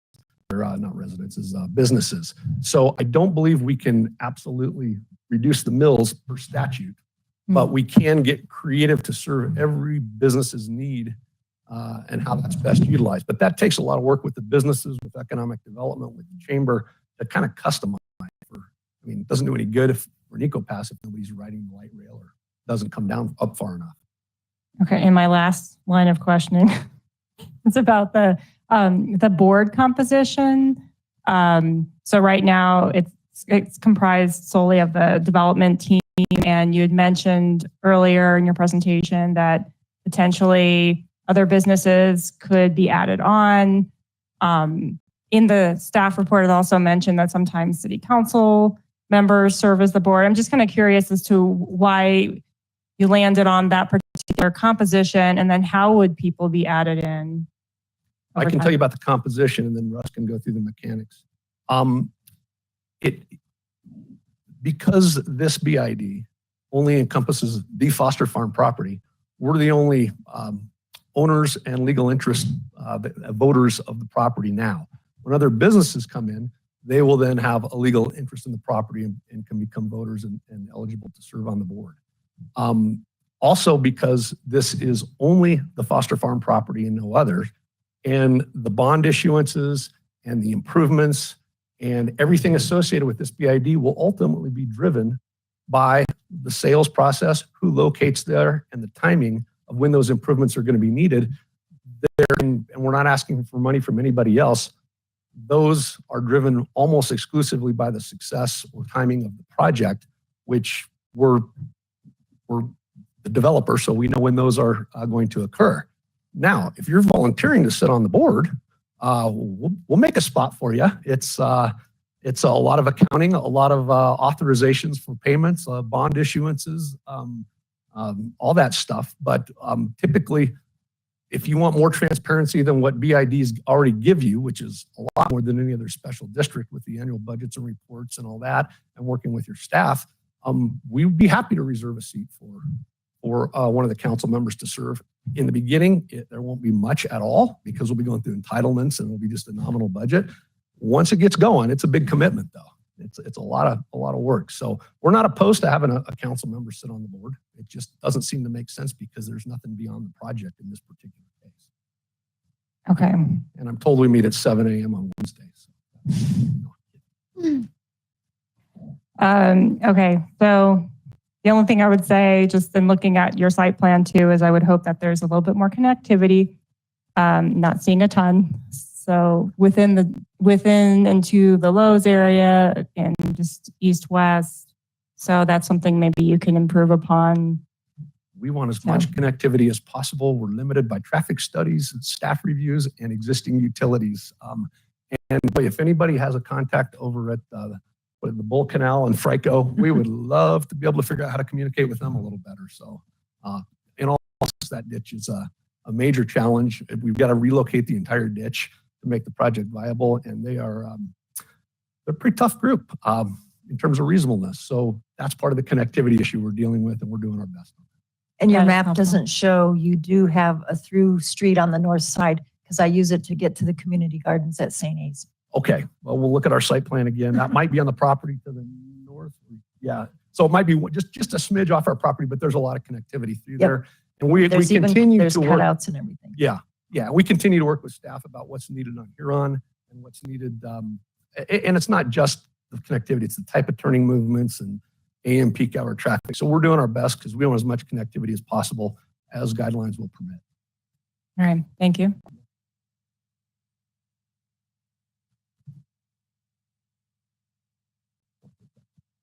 Oh, I'm sorry. So existing mills are 116. 40 mills would be our maximum. 30 is for the capital improvements, 10 for the ongoing maintenance and business attraction. That puts total mills at 156 mills. Do you want Russ to try to answer the mechanics question of how other people get on? They have to be a property owner, but. And just to preface the concept why we've asked for elected board, I think Brock addressed it well. as the sole property owners and taxpayers at the beginning of the project, they have the most vested interest in making sure things get done right and smoothly and efficiently. What we typically see with BIDs is where city councils are serving as the board of the BID. Those are more of redevelopment type situations. One example is the West Colfax BID. Denver City Council sits as that board, and as well as East Colfax, just because they've got more resident input and it's a redevelopment type of a project. So they feel that's more appropriate. How someone becomes qualified to serve on the board, you have to own property within the district as an individual, which rarely happens, or you have to lease property. So anyone leasing a storefront, anything else, they have the same rights as a property owner to vote and to serve on the board. And then as I referenced earlier, there is the designation of elector, which is a very unique thing with BIDs, which allows Best Buy, for example, to say, we want our store manager to serve as our elector, to cast votes and potentially to run for the board on our behalf. In all honesty, in all of the BIDs we represent, we usually have to beg business owners to be on the board and to have an interest because they're usually run very, very well. And as long as, I'm sure you all know, if things are going smoothly, there isn't a lot of volunteers to say, we want to meet at Wednesdays at 7 a.m. to work on BID stuff. But the process is just like a regular election. We'll have a Tabor election in November to authorize the district to incur debt under Tabor. And at that same election, we'll elect the initial board of directors. So it's just the normal governmental election cycle after that. Councilor Emmons? Thank you. I just want to clarify because I heard Councilor Normella might want to sit on the board. But I want to clarify that we cannot because the city council oversees the board, does it not, in the fact that we could actually remove board members? I'm looking at our legal team.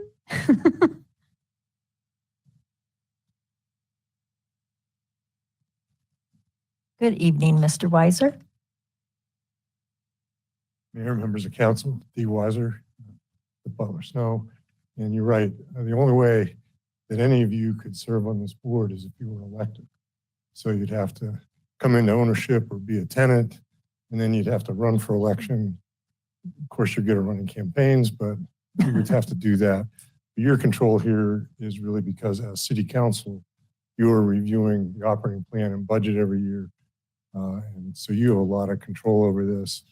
Plus, we've built into this operating plan and budget, as Russ noted, something a little unique in that we want them to bring the bond documents back to the staff for review before they go out to the bond market to make sure that they align with the provisions of the operating plan that you approve. Great, thank you. That's all. Any other questions? Seeing none, it's time now for any public that would like to speak to come to the podium.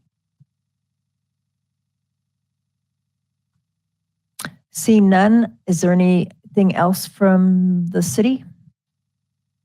Anything else from you folks? Then I will close the public hearing and ask for a motion for Councilor's Bill 28. Mayor Pro Tem. Thank you, Mayor. I move to pass Councilor Bill number 28 on first reading to support the creation of a business improvement district for commercial development of the Foster Farm property, which will allow property owners the ability to tax themselves for promotion and improvement of their properties. Councilor Seymour? Second. It's been moved and seconded to pass Councilor's Bill number 28. Is there any further discussion? Roll call, please. Mayor Pro Tem Demott. Yes. Councilor Emmons. Yes. Councilor Azadi. Yes. Mayor McNally. Yes. Councilor Normella. Yes. Councilor Seymour. Yes. And Councilor Baker. Yes. The motion passes on a 7-0 vote. Thank you all for being here tonight. That brings us to the public hearing on Community Development Block Grant Annual Action Plan and receive public comments. Interim City Manager Andrews, do we have a staff report? Yes, I could ask our staff from our Economic Development Department to come up, and Molly Taylor is here. to provide some introductory comments. And I also want to make sure that we address questions from pre-meeting that council members had that we didn't. And I think we could receive the information from staff first, and then we could receive the questions from council and address those. And they apply both to this program and then potentially related questions around our Knox Court neighborhood. Welcome. Thank you very much, Mayor, Mayor Pro Tem, Council. Thank you very much for having me here tonight. Tonight is the conclusion of our 30-day public review required by the U.S. Department of Housing and Urban Development in the acceptance of an annual action plan for 2022, and also in our acceptance of the Community Development Block Grant. I understand we do have some people who would like to speak. So I do not have a presentation. If you would like to hear from the community, and then we can respond with questions. Okay. Okay. Is there anyone in the audience wanting to speak to the community grants proposal? Mayor McNally, I do have signups for this one. I'm sorry. No, you. The first person on the list to speak is Kia Ruiz. You're always so efficient. Welcome. Hello, Mayor McNally and council members. My name is Kia Ruiz, and I'm now doing business right by where this grant project will be going into. So very new to the Westminster area, trying to be very humble about this because I don't know a lot about what's been happening in that neighborhood. I've driven by it a lot, but I'm going to be in the Penguin Building right by where the 73rd and Lowell development will be taking place. Are you the new plant lady? I'm actually the yoga person. Oh, working the with yoga plant next lady. door. Okay. Yes, I'm Welcome to herbalism and the yoga Westminster. person. Thank you very much. So yeah, this is where I can't say yes or no. And I told everybody with the store, with Soil Studio, that we can't really come in like that. What we do want to do is advocate for some considerations with however this project goes forward. One, we're all looking at this rendering that was brought by the studio in the past week, and it doesn't really look that realistic for what the space can hold. We have a garden wall going on the north side of the building. And yeah, we have roses planted there. We have kind of plans to sort of make that third space. And with the rendering we saw in the drawing, it comes up almost right towards the wall. So we have some considerations about that. We're looking at essentially the considerations for parking, what the actual space holds and what was put into the drawing. Seems a little bit off. So we're just concerned about what will parking be like for our business. Also for some of the noise, it's an older building, so we're gonna have to do a lot of passive thermal work to keep it cool in the summer, keep it warm. And so during the summer months, I've already noticing we're gonna have to open up the door in the back. So we're just kind of curious about the noise from the trucks, curious about the porta potties that are gonna be there. And just considerations also for landscaping. It is Soil Studio, it's plants. So in the renderings, it looks pretty flat, like there isn't a lot there. And so we're just kind of wondering if like a garden can be used, something can be used daily for people to go through. And I know that they're doing that rendering so that they can make the space sellable, or if it does get transitioned to something else. And so, yeah, we're kind of also on considerations if there's a possibility for us to work with whoever's going to be doing something in the space, just to kind of make it a little bit more pleasant with plants there. And then also Run Rusty Run, which is that project going on around Federal and 70th. They're doing a food truck thing there. We've already done one pop-up with our soft opening on July 9th. We have another pop-up this weekend. And so we're just kind of looking at some of those competing interests. So we can't say yay or nay or where we stand with it. That's why we didn't sign the letter, just because we have to come into this kind of humbly. So we are the tenants there building out our business and just kind of want to have that consideration. Thank you. Thank you. Anyone else? Oh, I'm sorry. Yes, I apologize. I mispronounced your name before. Okay. The next speaker then is Beverly Bishop.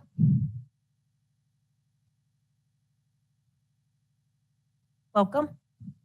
Hello, everyone. Nice to be here. And I'm not going to take too much of your time, hopefully, but I wanted to make a few comments regarding the Community Development Block Grant material that I reviewed, and some of the comments I've heard in the community, and just from what I know living in the area. Again, my name is Bev Bishop. I live at 4054 West 74th Avenue. I resided there for almost 40 years. And yeah, I'm another South Westminster Historical District person. Seems to be primarily the folks that you are seeing here tonight and hearing from. Anyway, so the first thing I want to say is that I really like the idea that I read and have heard about supporting the preservation of existing affordable housing down in our neighborhood. That's primarily what we have down in the south part of town is older buildings, older houses, older apartment complexes, obviously. And there have been of recent attempts anyway to try to get additional affordable housing, newer type buildings put in. Those have not been successful, as many of you know, for various and sundry reasons. Not all of us have been in agreement with that either, I might add. As far as trying to preserve the existing affordable housing that we do have down here, obviously these apartment buildings are older, 1960s era, and there are a lot of them in need of repair, as we all know. And the tenants in those buildings are eligible income-wise for use of the Cdbg funds. And I think that granting funds for usage in the preservation of these buildings, the improvement of the facilities where people live in this area would be a great use of these funds. In particular, I want to talk about the fact that I think granting funds for improvements to the early 1960s era Westchester apartments, specifically at 7240 Newton Street, would be a perfect use of these funds. The Westchester apartment tenants, it's a 20-unit building, and these tenants certainly do meet the criteria of having poverty level income. And this is just a few blocks from where I live. I go by there frequently. I know some of the tenants in the building and so forth. The owner of the Westchester Apartments, Growing Home, a nonprofit in Westminster that many of you are familiar with. Growing Home is already stretched quite thin with other housing stability, food access, and parenting education programs. And so that does not allow Growing Home to spend very much, if any, on the expense for making improvements to either the units or to the outlying structures of the apartment building. So I would like to see Cdbg funds go towards improving Westchester apartment building. Second topic that I wanted to hit on briefly, and I thought this and had made note of it before hearing the gentleman speak tonight. I attended the Renters Resource Fair about a month ago that was held up by Irving Street Library, and heard the city's employees talk about the rental inspection program. And I was very impressed with the work that they do. They seem to be overworked. They've got, far more probably complaints than they can begin to address. And I'm wondering if there isn't a way that the Cdbg funds might be used to address some of those problems with rental inspections, whether that be through staffing or if there's a common thread of the type of complaints that are being seen. Can't there somehow have that type of funds used to make corrections for people that are living there? Whether, I don't know how you get around problems with the landlords who seem to be ignoring the problems. But anyway, I just wanted to throw that out there. The third item I wanted to bring up also has to do with a topic that was discussed by Mr. Farb earlier this evening, and that is addressing somehow using Cdbg funds for addressing problems with homelessness. And if Cdbg funds can be used to address housing and improving housing, and we also look at using that for non-housing or the unhoused. What I'd like to suggest is that we look at perhaps partnering with the Colorado Village Collaborative, which some of you probably have heard of. They're in the news a lot. And Yeah. you've reached your. Darn. Okay. Thank you. And Ms. I have Bishop. many more ideas. Thanks. And, but while you're up there, if you happen to know the person that I could get a hold of for Growing Home, up north at St. A's, we have a big community garden, and Oh, yeah. we're giving things to Growing Home. In fact, we have one 12 by 12 plot just for Growing Home, but I don't know who to contact to get the stuff. Okay, can I get your name, email, and if you give it to City Clerk Fitch, she would get it to me. Thank you. Thanks. Your next speaker is Chris Stimson. Welcome.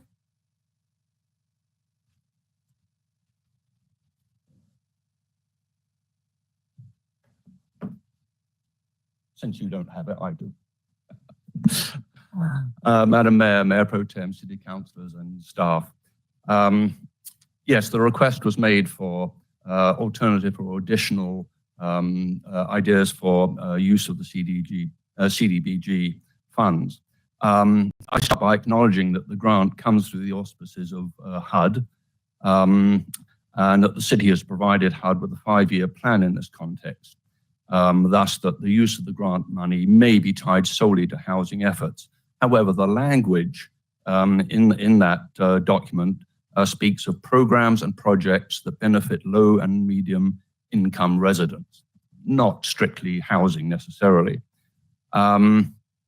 So firstly, for the last 2 years at least, the City and Council of Denver have run a program called the Can Do Colorado e-bike program, which they've given away e-bikes to low-income essential workers returning to the workforce, thus allowing them to reach their jobs.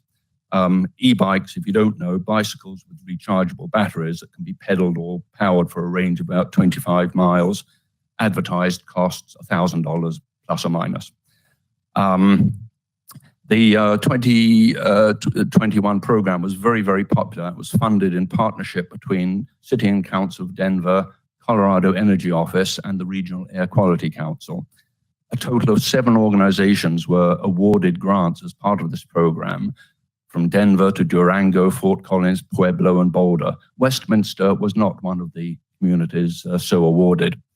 And it's fully expected that this program will continue for the foreseeable future. Secondly, the Colorado General Assembly passed in its most recent session SB 22193, which inter alia creates an e-bike sharing program associated with a community grant program, which awards grant money to local governments that administer or plan to administer a bike share program or an ownership program for the provision of electrical bicycles in a community. Secondly, it gives access to an electric bicycle rebate program through which the office provides individuals in low or moderate income households rebates for purchases of electric bicycles. However, I should be honest, since the use of this program the access of it runs between the state and individuals, it may not be front of mind for city councillors seeking effective use of CDBG funds. However, council might look for ways of advertising the program to residents and/or sweetening the pot for interested residents with city funds. And this program is slated to start early in 2023. Thirdly, the City of Denver also has a rebate program for e-bikes, which Westminster could well copy. While this would be, again, considered well outside the parameters of the CDBG program, it might well be a low-cost but high-benefit program that residents would applaud. Any of these programs could make a difference between a low-income essential worker being able or unable to return to the workforce post-pandemic. Councillors might also be interested in the experience of the city of Vail, Colorado. It turns out that Vail was unable to qualify for the Can Do Colorado program because their AMI was too high for the means test used. But Vail City Council was so interested in the program concept, they created their own pilot e-bike program using city funds and a higher income threshold that sorted better with Vail's AMI. For only $18,000, and with cooperation from several vendors and NREL, they launched a program in late 2021 that's currently running. Since Westminster is probably as likely as Vail to fail the program means test, and since the cost of implementing such a valuable program is minimal, it would be well worth considering. In summary, I understand that many of the programs described are configured around Colorado-specific grant money and not the federal Cdbgs. However, given the already proven usefulness of the e-bike program to low-income essential workers, I urge City Council to consider implementing such a program in Westminster, either through use of federal Cdbg money or through city funds or through a combination of resources. Thank you.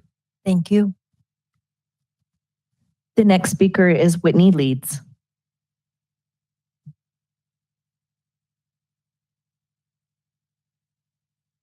Welcome. Thank you. Good evening. My name is Whitney Leeds. I am a recovering attorney and current project manager with Growing Home. And for those of you that aren't familiar with Growing Home, we have been in the South Westminster neighborhood for, it'll be 25 years next year. And we are a very massive service provider. We have the only 5-day-a-week food pantry in the city of Westminster. We provide rental assistance with case management services. We have a collaborative coaching program and an award-winning Parents as Teachers program as well. I'm speaking today to register Growing Home support for the annual plan for Cdbg funds as it is written. Over the past 5 to 10 years, Growing Home has had several opportunities to gather data about what the greatest needs are in our community, and housing affordability is consistently number one, year in and year out. No matter how we ask the question, that is always at the top of the list. This plan addresses exactly that issue by preserving and promoting our stock of affordable housing, and it also reflects the testimony Growing Home has provided to the city over the years on this point. But now more than ever, it's important that we not stray from that path. With rising inflation, we've seen rising home costs, consumer costs across the board. Gas prices are up, food prices are up. For those of you that do your own grocery shopping, you're seeing this happening. But wages for low and moderate income people are not rising at the same rates, if at all. Working families are forced oftentimes to choose between paying rent or paying for food. And at Growing Home, we see that every day, that the incomes in our community are no longer stretching far enough. Our numbers of visits to our food pantry have exploded in the last couple of months. And they are back to the place that they were at the very height of the pandemic. We're serving around 200 to 300 families every week, and we don't have enough food for that amount of people.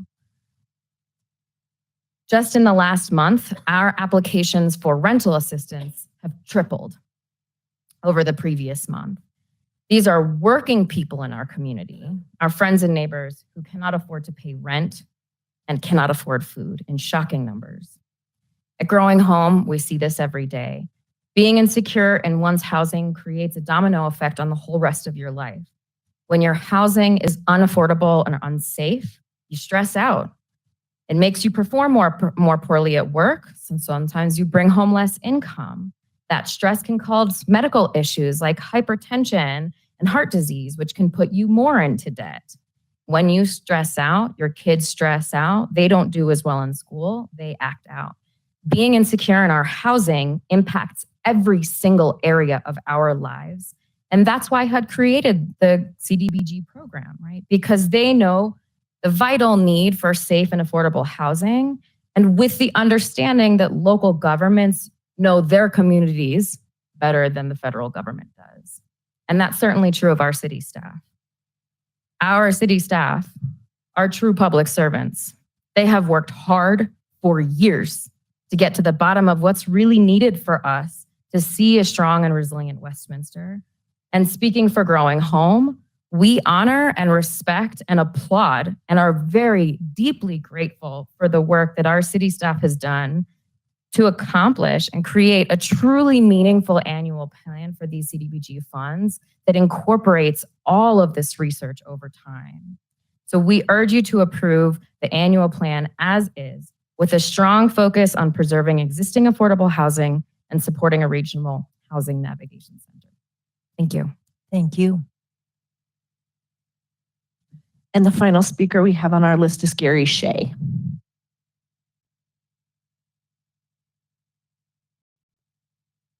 Welcome.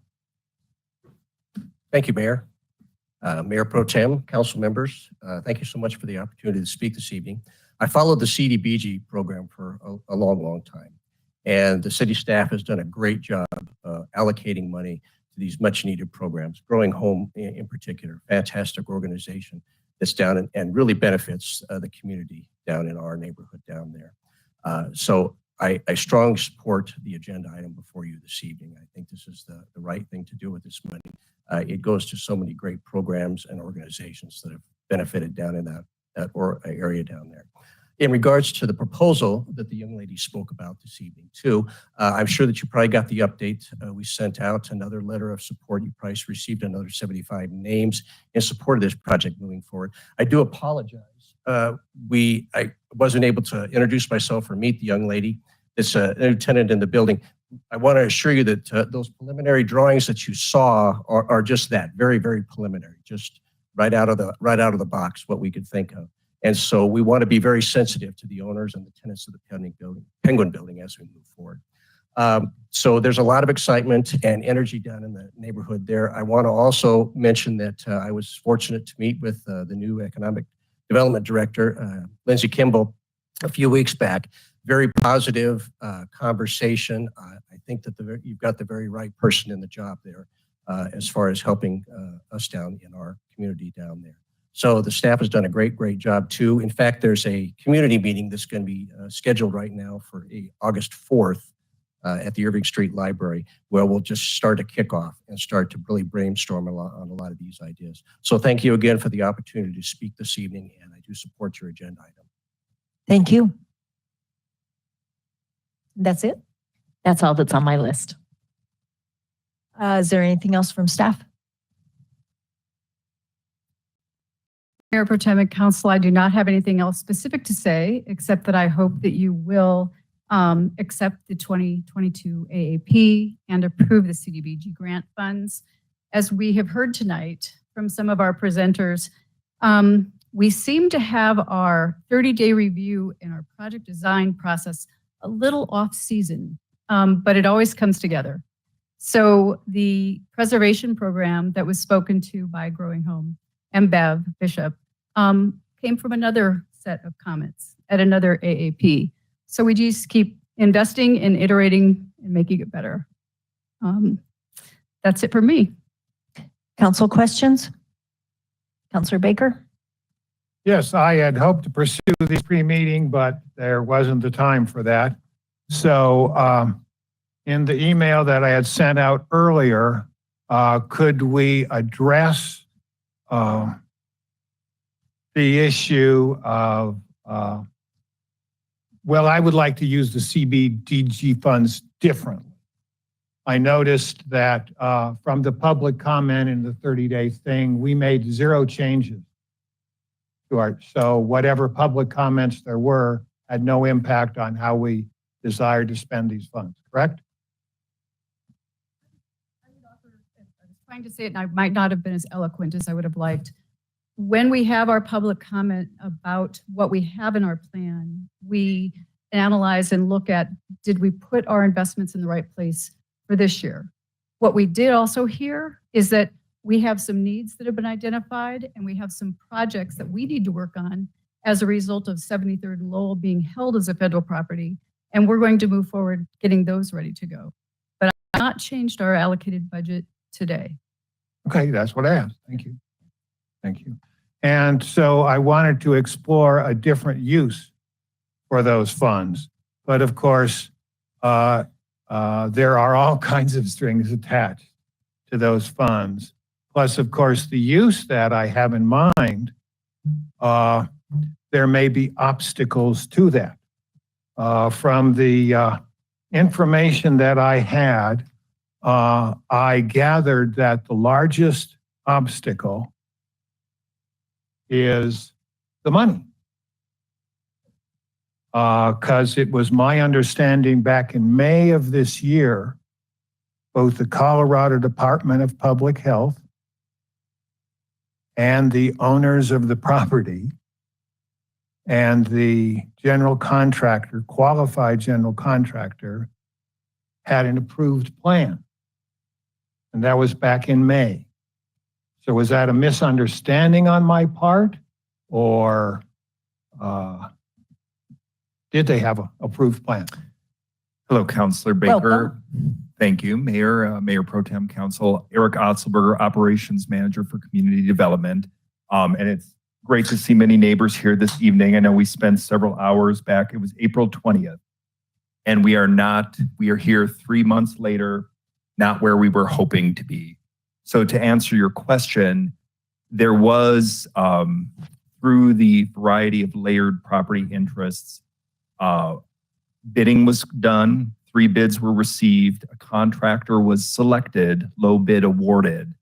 However, the federal government, through the HUD, did not authorize payment. And I can go into a little more depth if this would be the appropriate time, related to the layers of situation, the layers in the situation here. The federal government, state government, and the private sector interests in this property have shirked their responsibilities and have placed the city in the position where we're the ultimate backstop.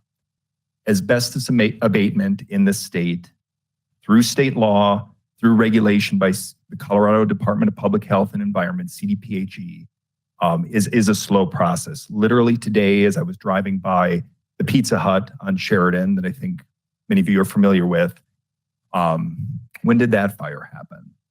About 2 years ago. So literally today is when they cleaned the debris. Whoa. Some of you may be familiar with a very challenging case we had in the Highland Greens neighborhood on Yates Court because of attorneys, insurance companies, contractors, subcontractors, cases in district court, civil cases. It was 3 years from the time of fire until ultimate remediation. Today, we've been in contact as recently as this early evening with some folks from HUD. To your question, Councilor Baker, we're prepared to take some pretty remarkable action for the city here. If expediency is the goal, we would recommend that City Council consider appropriations either through the carryover action or a supplemental appropriation using existing funding the city has, while the city could amend its action plan with HUD and CDBG. That is going to add time to looking for a solution here. So we have been in contact. So to try to answer questions for the neighbors today as straight up and straightforward as we can, there are active foreclosure proceedings. The property is still technically owned by Betty Doyle. Reverse Mortgage LLC is the lender and holds a deed of trust for the property, and they've initiated the foreclosure proceedings. There's another company called Sealing Mortgage that is sort of a middleman involved with this. HUD has a deed of trust in their role as backing reverse mortgages in this country. So 5 Star Property Management, their client is Reverse Mortgage LLC. They've been highly responsive and highly responsible in the work that's required by CDPHE, which right now involves weekly inspections, monitoring, and reporting of the site. And 5 Star has actually done additional inspections beyond what's required by the Colorado Department of Public Health and Environment. That said, as the neighbors know way better than I do, that does nothing to alleviate blight and just that an untenable living situation. I've had very, decent rapport with a variety of these layered interests until today, where I've been directed to communicate through legal counsel.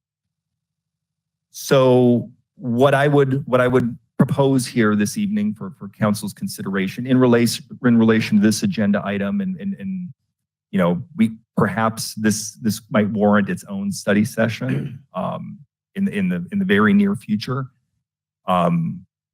If council was interested, we could look at an appropriation for the city to step in here.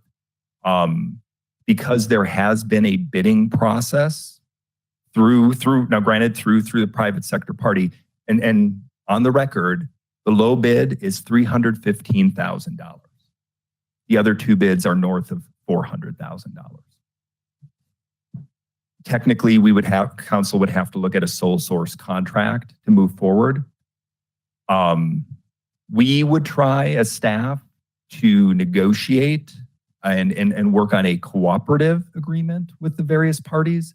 If that's not possible, that would leave us in a position of having to serve a summons to the property owner, which is Betty Doyle. And we would seek a judge's order for civil nuisance abatement. I appreciate, Councilor Baker, some of the comments you've made about summary abatement. Despite our home rule authority, we are still subject to state law and the state of Colorado asbestos regulations. So we as a city, if we were to step in and effectuate the remediation here, we still have to submit the permit. We don't have carte blanche. We can't even set foot on the property. Only a general asbestos contractor that's licensed by the state can do that. So what I gather is the holdup here is who pays. Correct. Okay. And in your working relationships with the 5-star C-Link, there are many layers.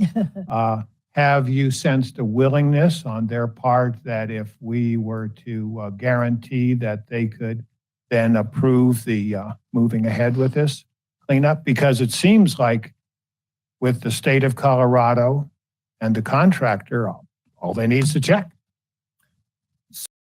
Until today, and this has been escalated through 5-star property management. I've been talking manager to manager because they are a reputable, rather large company. This is the most difficult layered case they've ever seen. They've been awaiting a decision by Reverse Mortgage LLC, basically their board of directors, on what they're going to do. Because my understanding of the situation, HUD does step in and backstop reverse mortgages in this country, but the reverse mortgage on this property is $210,000. The low bid abatement is $315,000. And from what I understand with HUD, I mean, basically there's no collateral here. So I think, we're trying to get some insights into HUD's decision. We don't have a formal decision from Reverse Mortgage LLC. I've been told their casualty insurance does not cover the total cost of the low bid, but they have not made a decision. But before we would act, we would look to see what that decision is. However, I think the inaction speaks, perhaps.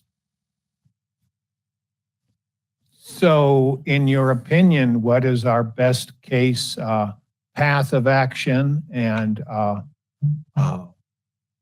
course of action to take to get as quick cleanup of this? I mean, if there are rodents and things like that there, and we know the health risks of the asbestos and of the garbage itself, what's our most expedient path we can take? The most expedient path would be getting into a voluntary agreement with the parties that have a financial stake here. City Council to consider appropriation of funds to proceed. And this is assuming that the contractor would honor their low bid or their bid to the city. And we would officially submit the permit with CDPHE and look for their approval. My contacts at CDPHE, they're ready to process this quickly if they have a permit to process and funding in place to process. Now that's if there's the willingness for a voluntary agreement. If there isn't the willingness for a voluntary agreement, we would serve a summons. Best case, from the issuance of that summons to a judge's order, and this is assuming there are no continuances in the cases, what have you, that the quickest possible path we could see a judge's order would be 60 days from the time of the issuance of summons. And if we had a voluntary agreement, we could, and if the contractor was still ready to honor his bid and had his equipment ready, we could see action in 3 weeks? Councilor Baker, I'm not sure on the exact timing because we would have to see, availability, but sooner than 60 days. 60 days.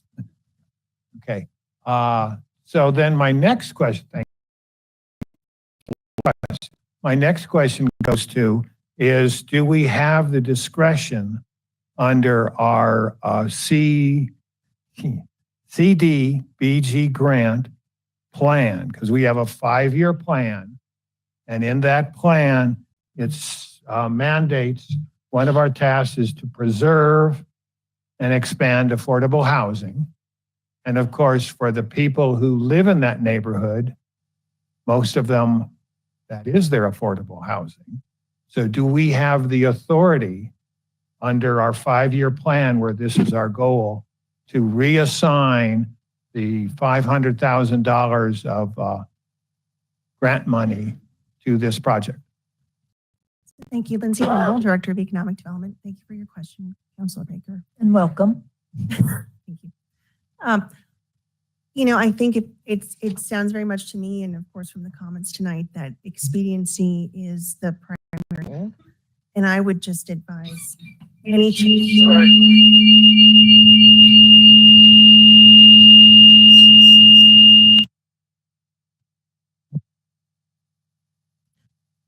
Excuse me.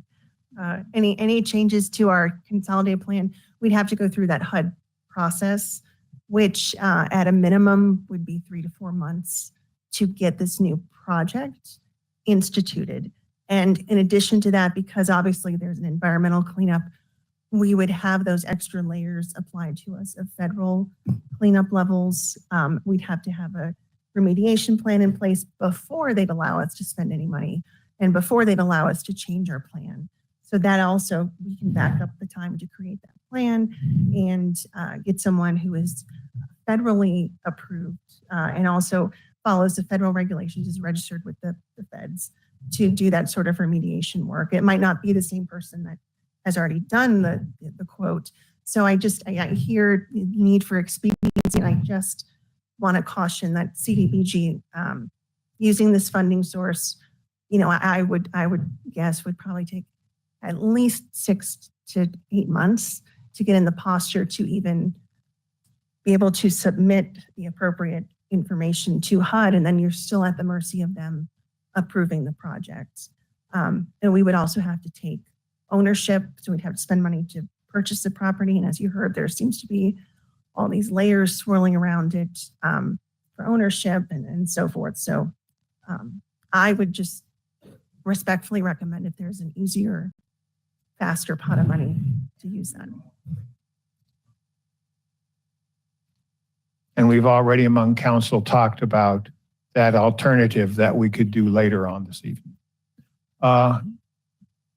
Okay, that answers my questions. Thank you very much. But before you run away, the question that popped to my mind is, so why do we have 30 days of public hearing if we're so locked into the HUD plan that we can't change it? That's a really good question.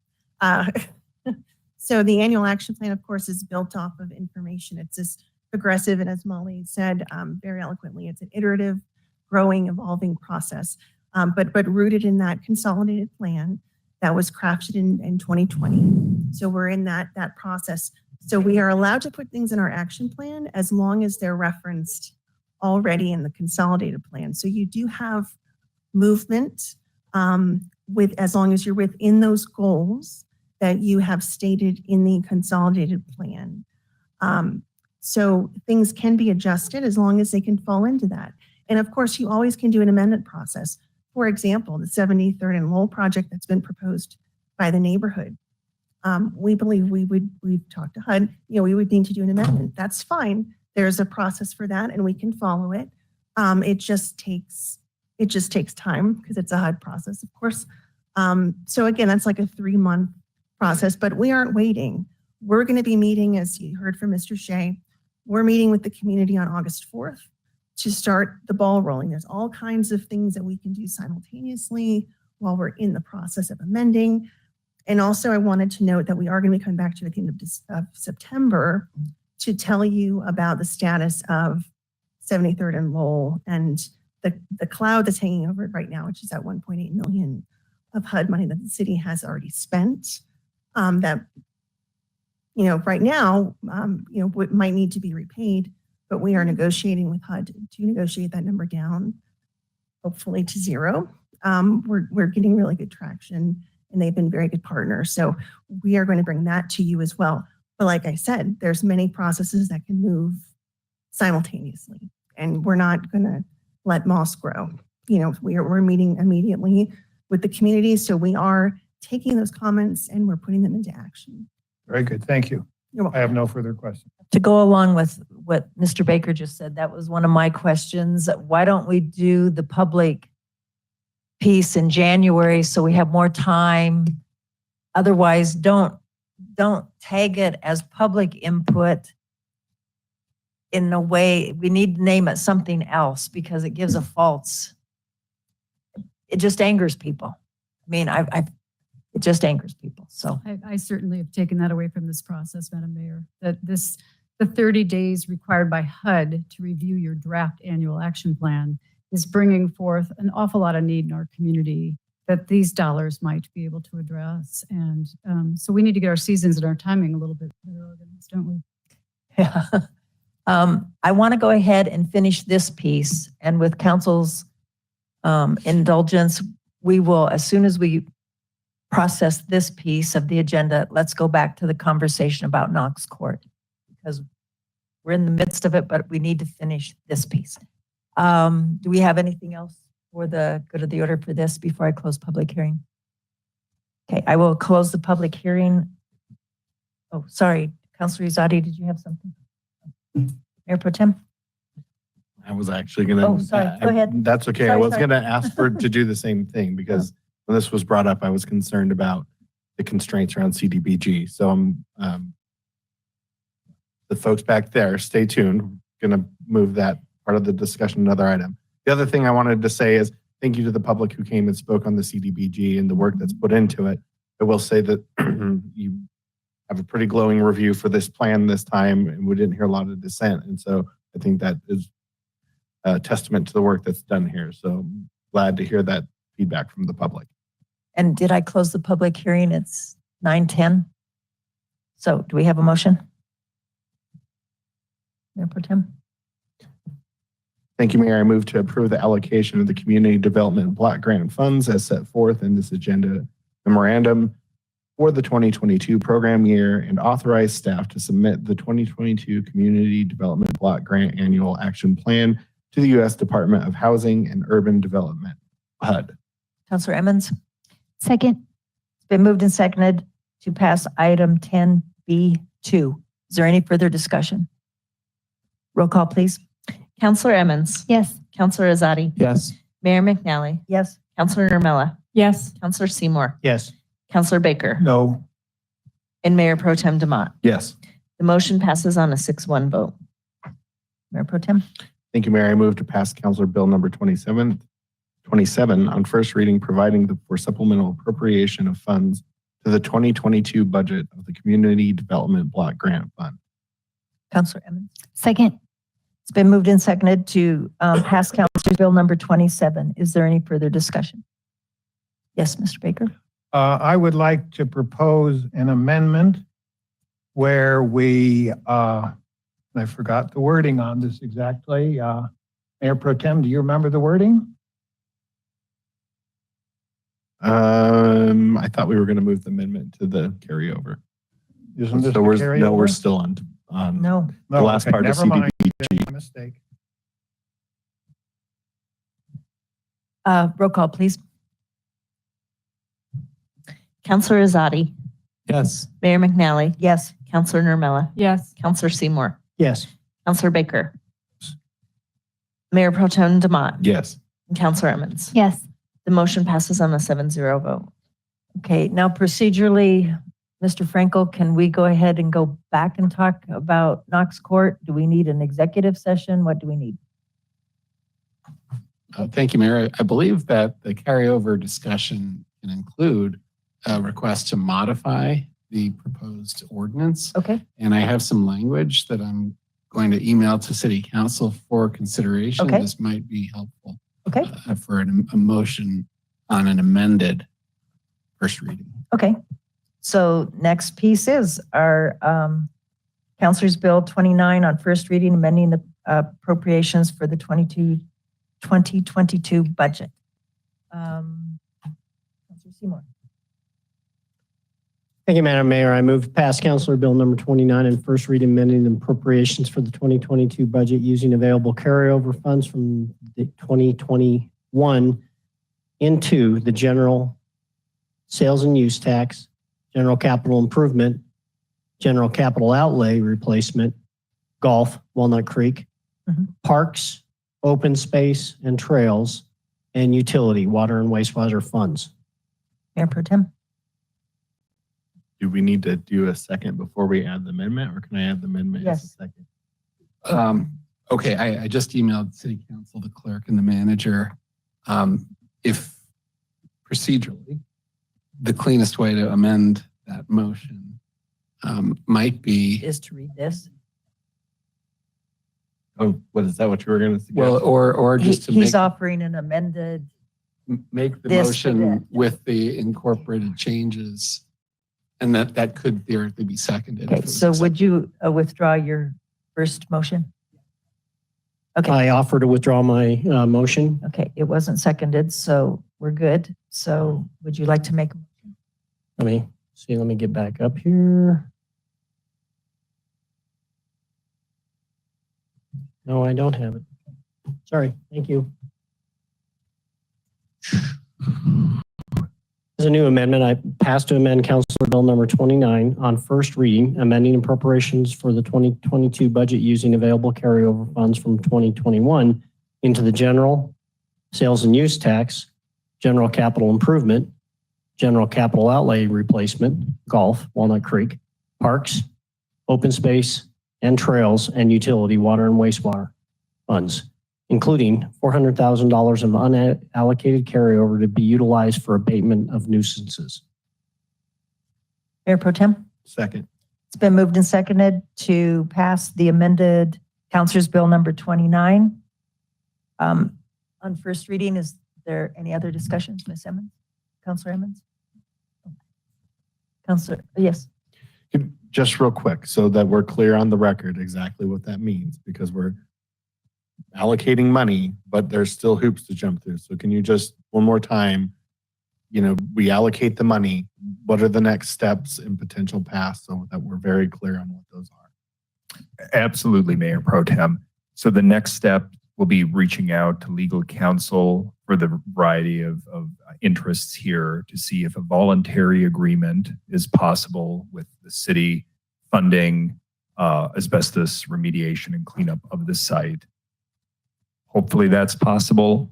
If that's not possible, we will serve a summons and seek a judge's order to do so. And the appropriation, I just should note, we can't go in with an assumption that the low bid will be honored. So this action here works in a little bit of cushion in case the city has to rebid the project. Because as I mentioned, there were 3 bids that were received, and the others were closer to that 400,000. But we're very hopeful with the voluntary agreement that the contractor who we know of and has a good reputation in the area will honor that bid they submitted. Great, thank you very much. The other piece of that, how are we going to continue to communicate with the community so they know each step as we know each step? Mayor, may I add, I have a suggestion. Council could direct us tonight to bring this issue back at study session on the coming Monday, August 1st. And we will provide a status update on the efforts of Mr. Otzelberger and our legal team. And we can bring that forthwith. We would post this title on Wednesday with our updated packet for next Monday. the community would see that, and then we would prepare ourselves for a verbal briefing with you to receive further direction if needed once you learn how far we got this week. Sorry to jump in, but could we, I know in the past there are certain things that council wants to keep their finger on the pulse. Can you make this at least an agenda item only until we kind of get through some of this? That way it just doesn't stop, and that would be published with our agendas and the public would see the same updates that we see. Mr. Frankel? I would just add the contractor, I think, needs to be part of this, obviously. And I think it would be helpful if the contractor would be willing to share the basis for their bid for us to hopefully put into writing an agreement for this city council's consideration, because it would need to be a contract, as Mr. Otzelberger referenced, the sole source approval for which would fund the cleanup. And as Mr. Frankel wisely pointed out here, and just for the record, I did request for the low bid contractor's bid quite some time ago. For competitive reasons, they declined to share that. I would be speculating here, but not knowing what the city's intention was. Hopefully now with this path, that information could be shared, so we know what the basis is, because there would have to be, even though there was a competitive process that was administered by a private party, third party, technically we would still have, city council would have to make action on a sole source contract award. Right. Thank you. Councilor Emmons? Thank you. What are the legalities if we add these appropriations to tonight's approval? Is there any kind of legalities involved tied with adding 400,000? Let's say next steps turns out to be not what we thought. What does that look like for the city moving forward?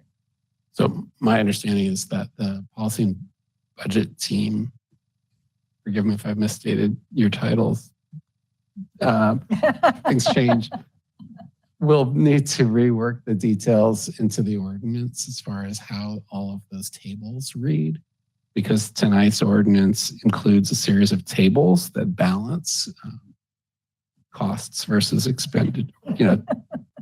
Mr. Lindsay can definitely explain this appropriately, but my expectation is with that rework, this would give city council the flexibility to proceed.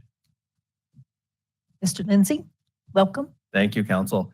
So I'm definitely going to let Mr. Frankel continue to answer the legal questions. But, from my end, and I would also thank the couple of accountants who are on the horn have been helping me out this evening. We wouldn't change the net appropriation amount that's in the carryover ordinance. We would reduce the amount we're transferring from the general fund to the general capital improvement fund. Instead, use that in the general fund to abate the nuisance. Okay. And do we know, I don't know if this is something you could answer or not, but it seems like 315, I feel like that just gauging from the conversation, it feels like we don't know. It's not solidified, and it could quite possibly be a very low bid. And this fast forwarding to today, do we feel like 400,000 is enough? And then subsequently to that question, we've heard examples of abatements taking 2 to 3 years. So would this need to be appropriated on a yearly basis as far as this particular project? In terms of the cost, I'll let Mr. Otzelberger speak to that. In terms of if this were to linger into next year, we would appropriate this. We would reappropriate this through carryover. A year from now, we would do an early appropriation earlier in the year if we were ready to spend those funds at that time. Okay.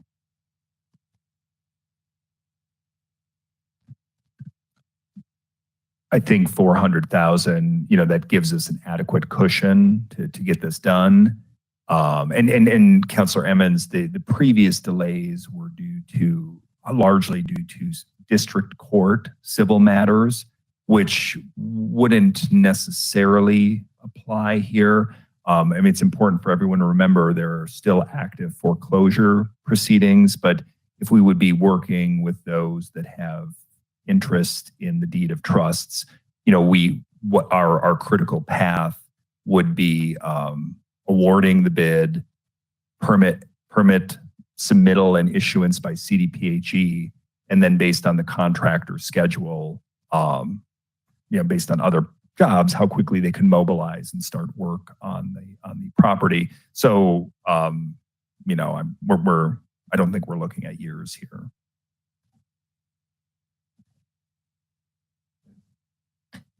Thank you all for pivoting here and getting us to where we are. We have a motion before us, a motion and a second for an amended Councilor's Bill number 29.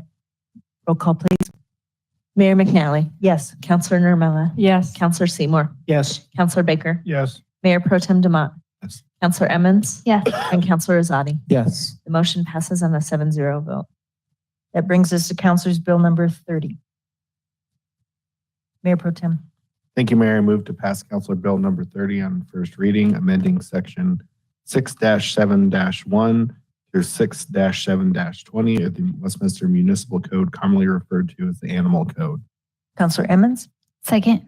It's been moved and seconded to pass Councilor's Bill number 30. I read all of your pieces that have to change, and I broke out laughing when I read about a pig has to weigh 95 pounds. Oh, it's Mayor, always good to have something to laugh about. If I could offer council some background on these proposed changes. The author of the changes is in the audience. Mark Hoff is prepared to give an overview, and also present is Kelly Jellin from Animal Management, who's very familiar with the current code. But she didn't bring Jax and Nero, so I don't know that she's welcome. They could have slept in my lap tonight. But if it would be appropriate for council, I would let them have an opportunity to explain to City Council why these changes are proposed. Sure. Welcome. Thank you for wading through a lot of stuff here tonight. No problem. My name is Mark Hoff. I am an assistant prosecutor for the city. And of course, Kelly Jellin, our animal management supervisor, is here as well. Most of the changes that are before you are in order to streamline our code. There are just different areas that just force people to go from one section to another, and this streamlines that. There are 3 sections that do have a substantive change for you, though. One section is our animal at large code. So animals running at large.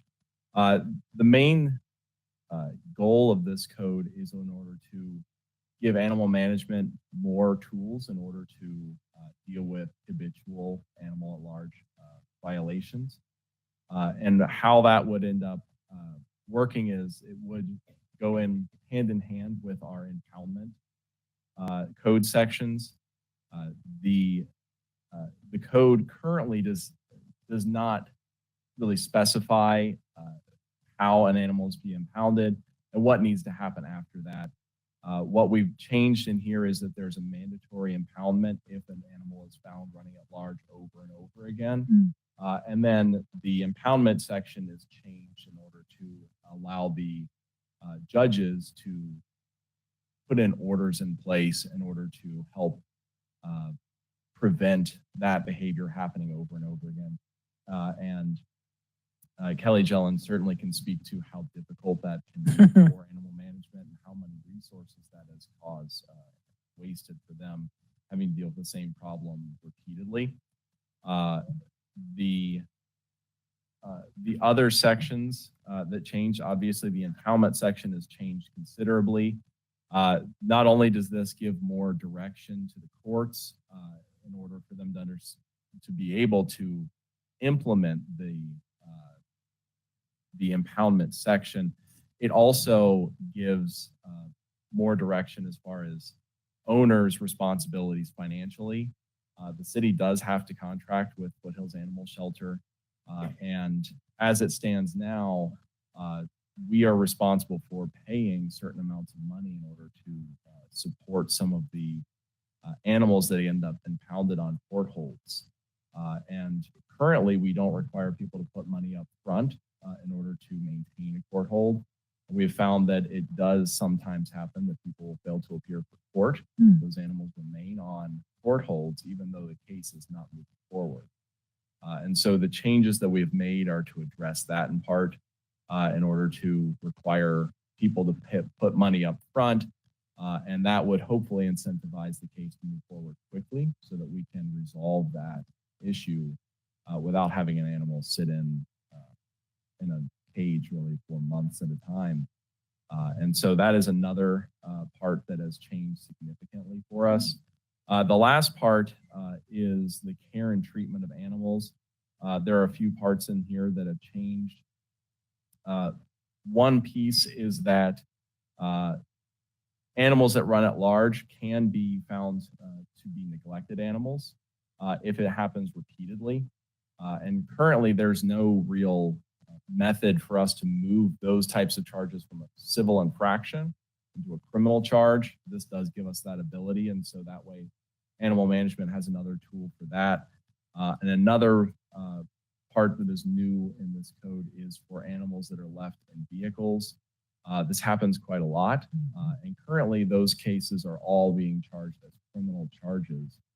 We did add a new section that is a civil infraction because sometimes it is a less serious offense, and it's more about educating somebody and giving them an opportunity to learn from a mistake and not necessarily giving them a criminal charge. And so what we've done is just added a civil infraction. Some of the cases are more serious, and of course those will all still be able to be charged criminally. And so those are the main changes we've made to the code. At least the ones that are really substantive.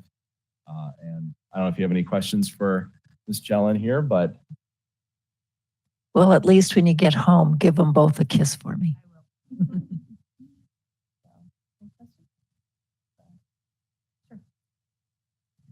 Just with respect to just the time that you anticipate potentially saving with these updates, I'd be curious to have your input on that.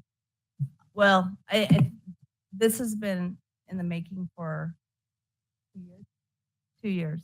So we've had some significant habitual at-large cases that have taken up my staff's time, the prosecutor's staff time. And so having these new codes go into place will definitely, hopefully, make the process go a little bit faster. Impoundment of animals on court holds, anywhere from a week to months. And hopefully this bonding or this cost of care, however you want to call it, with the impoundment mirrors the state's dangerous dog and cruelty to animals code as well in the title in the CRS. And it's very effective to help move this process along. So yes, it will help very much and speed things up. Thank you for all that you've done to make this. It was fascinating reading to see what you were changing, but when I got to the pig, I just cracked up. Well, that's been in effect for quite some time. I know. I was sitting in council the night that Mayor Heil talked about those pigs when they first came out. So it made me laugh. Seeing nothing else, do we have a motion yet? We do. All right. If we have a motion and a second, let's get it roll called. Councilor Mella. Yes. Councilor Seymour. Yes. Councilor Baker. Yes. Mayor Pro Tem Demott. Yes. Councilor Emmons. Yes. Councilor Azadi. Yes. And Mayor McNally. Yes. The motion passes on a 7-0 vote. That brings us to resolution 26. Councilor Seymour. Thank you, Madam Mayor. I move to adopt Resolution 26, accepting the petition for annexation in accordance with Section 31B of Article 2 of the state constitution, finding that such petition is in substantial compliance with the requirements of Section 31-12-107 Colorado Revised Statutes, and establish a public hearing date of September 12th, 2022, to consider the annexation of such property addressed at 6971 Federal Boulevard. Councilor Emmons. Second. It's been moved. Resolution 26. Is there any further discussion? Roll call, please. Counselor Seymour. Yes. Yes. Counselor Emmons. Yes. Counselor Azadi. Yes. Mayor McNally. Yes. And Counselor Nermella. Yes. The motion passes on a 7-0 vote. That brings us to item 10F. Counselor Seymour?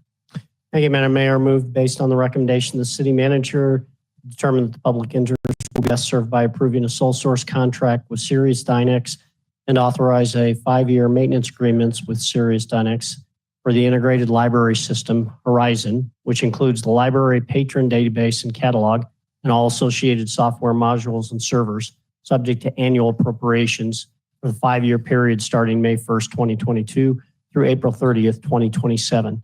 For an amount not to exceed $316,113.80 for the 5-year period. Counselor Emmons? Second. It's been moved and seconded to pass Counselor's Bill 10F, or item 10F. Is there any further discussion? Roll call, please. Counselor Baker. Yes. Counselor Emmons. Yes. Counselor Azadi. Yes. Mayor McNally. Yes. Counselor Nermella. Yes. And Counselor Seymour. Yes. The motion passes on a 7-0 vote. That brings us to item 10G. I don't know who had it. Counselor Emmons? I'll take it. I move to authorize the interim city manager to execute a sole source 1-year service contract with Via Mobility Services in the amount of $83,200 to provide transportation services for older adults and disabled Westminster residents. Mayor Pro Tem? Second. Been moved and seconded to pass item 10G. Is there any further discussion? Counselor Baker? I will be voting no on this. The way I calculate it, if we paid $30 for a taxi cab ride, we could ride 7 people a day every day of the year for the same amount of money. So I'll be voting no. Mayor Pro Tem? Thank you, Mayor. I will be supporting this. For a couple of years before I was on council, I was on the board of the Senior Resource Center. And so it's very similar services. And so although I always appreciate the look for thrift and stretching the taxpayer dollar from Councilor Baker, I know that there's a lot more that goes into this than just a simple ride for the individuals that these kind of services serve. So I'm going to be voting yes. Counselor Emmons? Thank you. Counselor Baker, I kind of had a similar thought as far as why not use like Uber or Lyft, more individually serviced. However, we're a government service providing government transportation, which means we need to, by federal law, provide ADA capacity, which means that these vehicles are equipped with ADA capacity to handle such transportation. So while I understand your concern, and I had every concern that you have, I understand why we're utilizing these services. For that, since this is an initial trial, I know that it is listed in here that staff will be getting, I think there's 2 reports, one in January and then I believe another in March. I would like council to receive an info item only that would have those numbers updated as far as how many we've received in the last 4 months, 5 months, and who's using it. And then on a yearly basis, I would like to use the same standards that RTD uses in validating the service. I think that I would like to see how this trial goes, but I think that in order to be in line with transportation services, we should be utilizing the qualifications to use the service. So I will be in favor of it tonight. Councilor Nermella? I was just going to say, yes, I'm also in favor of this. I think it's a fantastic way to leverage our funds by doubling them to run a pilot program that really impacts well over 17% of our community. And similar to the mayor in our pre-meeting, my mom doesn't drive, and if it weren't for services like this, she wouldn't be getting around to places where she needs to be when I'm not there. So I I'm very happy to see this move forward. I hope we can continue it into the future. And I too am in favor because we did use it for my mom. When you're 1,500 miles away and can't do some things, the difference between an Uber and even sometimes the RTD piece is I know a friend who used the RTD and had a friend at work that was blind, and they would call, but no one would come and tell them the ride's there. So the ride would wait and just leave because they didn't know that the person didn't know they were there. So this service, they do door service and they help with whatever needs. So it's critical, it's important, and I don't want to write them off to that they have to do RTD stuff until I know maybe they're serving some other stuff. Let's look at that, but let's get this off the ground and see how it goes. Roll call, please. Mayor Pro Tem Demott. Yes. Counselor Emmons. Yes. Counselor Azadi. Yes. Mayor McNally. Yes. Counselor Nermella. Yes. Counselor Seymour. Yes. And Counselor Baker. No. The motion passes on a 6-1 vote. That brings us to item 10H, Mayor Pro Tem. Thank you, Mayor. And for our last piece of business tonight, I'd like to move to authorize the interim city manager to enter into agreement with Engler, Callaway, Baston, Raga, LLC for the related to labor law matters in the amount not to exceed $50,000. Counselor Emmons. Second. It's been moved and seconded to pass item 10H. Is there any further discussion? Roll call, please. Counselor Emmons. Yes. Counselor Azadi. Yes. Mayor McNally. Yes. Counselor Nermella. Yes. Counselor Seymour. Yes. Counselor Baker. Yes. And Mayor Pro Tem Demott. Yes. The motion passes on a 7-0 vote. That concludes tonight's meeting. It's 10:09, and we will be moving into this room for our post meeting. Thanks for coming.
Yes, ma'am.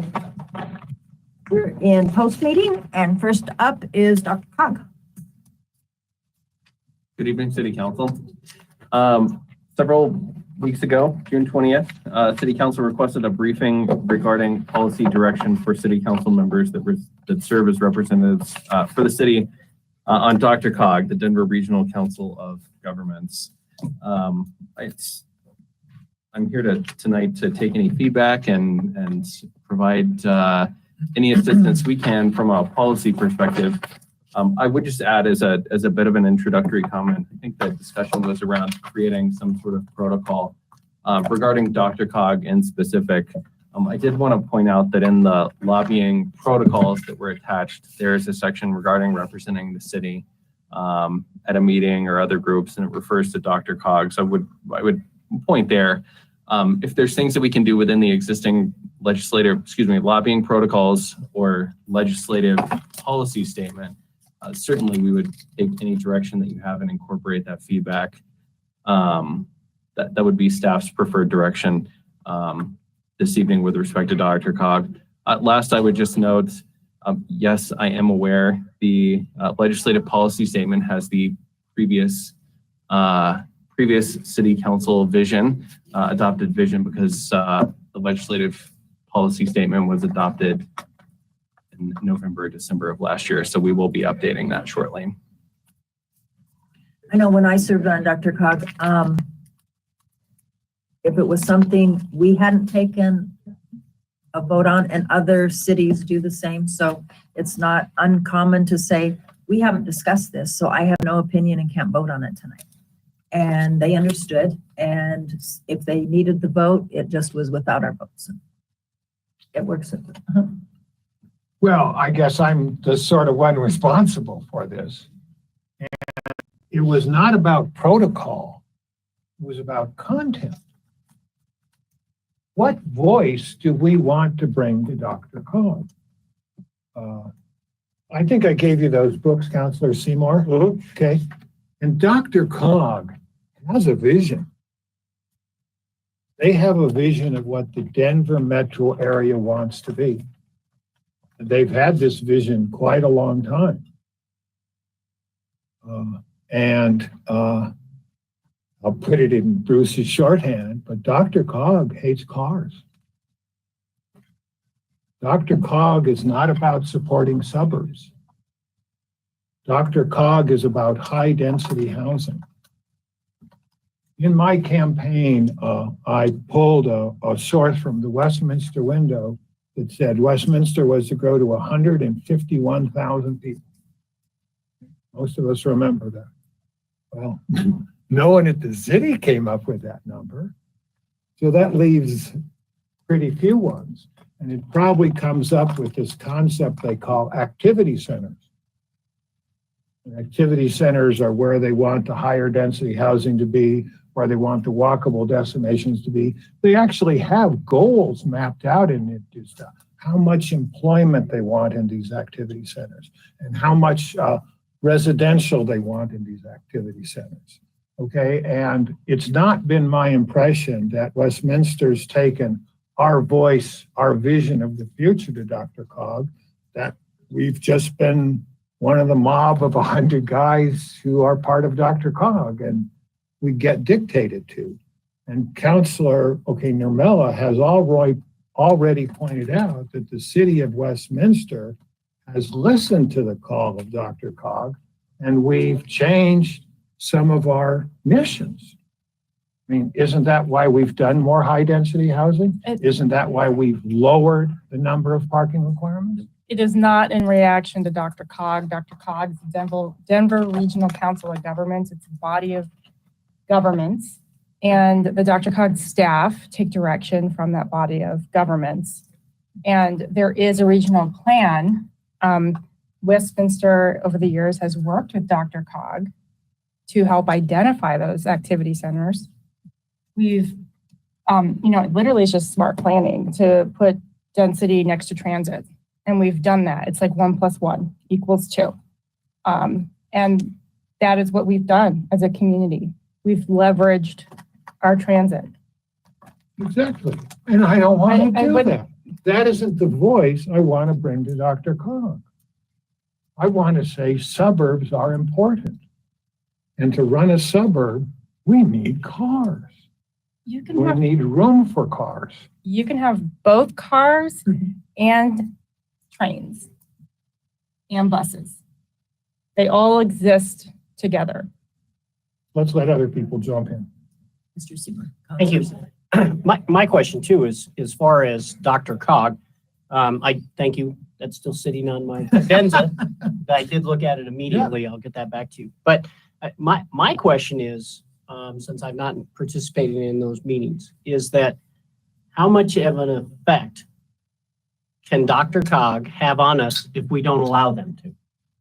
I mean, the 151,000 residents has no effect unless council or councils make that happen. I mean, we're a home rule city. We do what we want.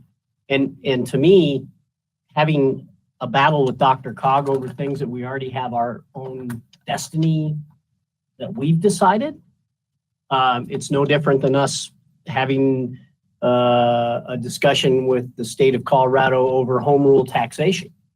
We have our rights as a home rule city.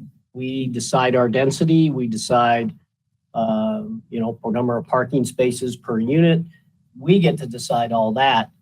In my mind, is it worth the time and energy to have a protracted discussion at Dr. Cog and they don't care, and then we don't care what they say? That's my thought. I mean, your memo was, or your email was, how big of a voice do we want to have? In my mind, situations like that, it's best just to ignore the noise and do what's best for our city. So that's my thoughts on that. I would say it would be great if we had a train in RTD, gave the taxpayers what we've been paying for, since I could drink. Long time ago now. Not to age myself, but it is. Plenty of time that we should have got a train. I appreciate what you're saying, but I tend to agree with Councilor Seymour.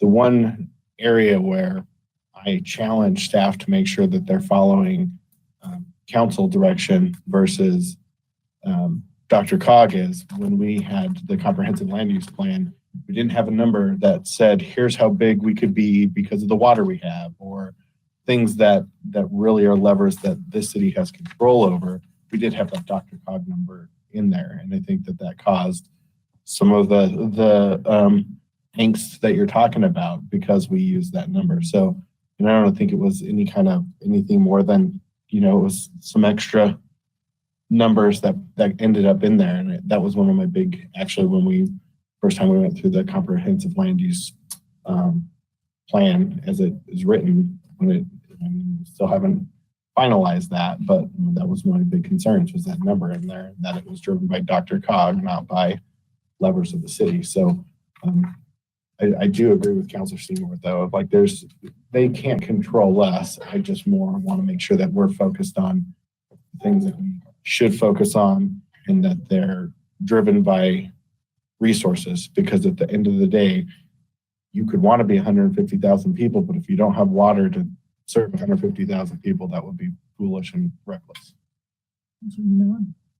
Just on one point on that, yes, our population number should be based on what our land use projections are and not taking numbers out of what a regional council is looking at that doesn't have any relation to our on the ground land uses, or at least enough detail.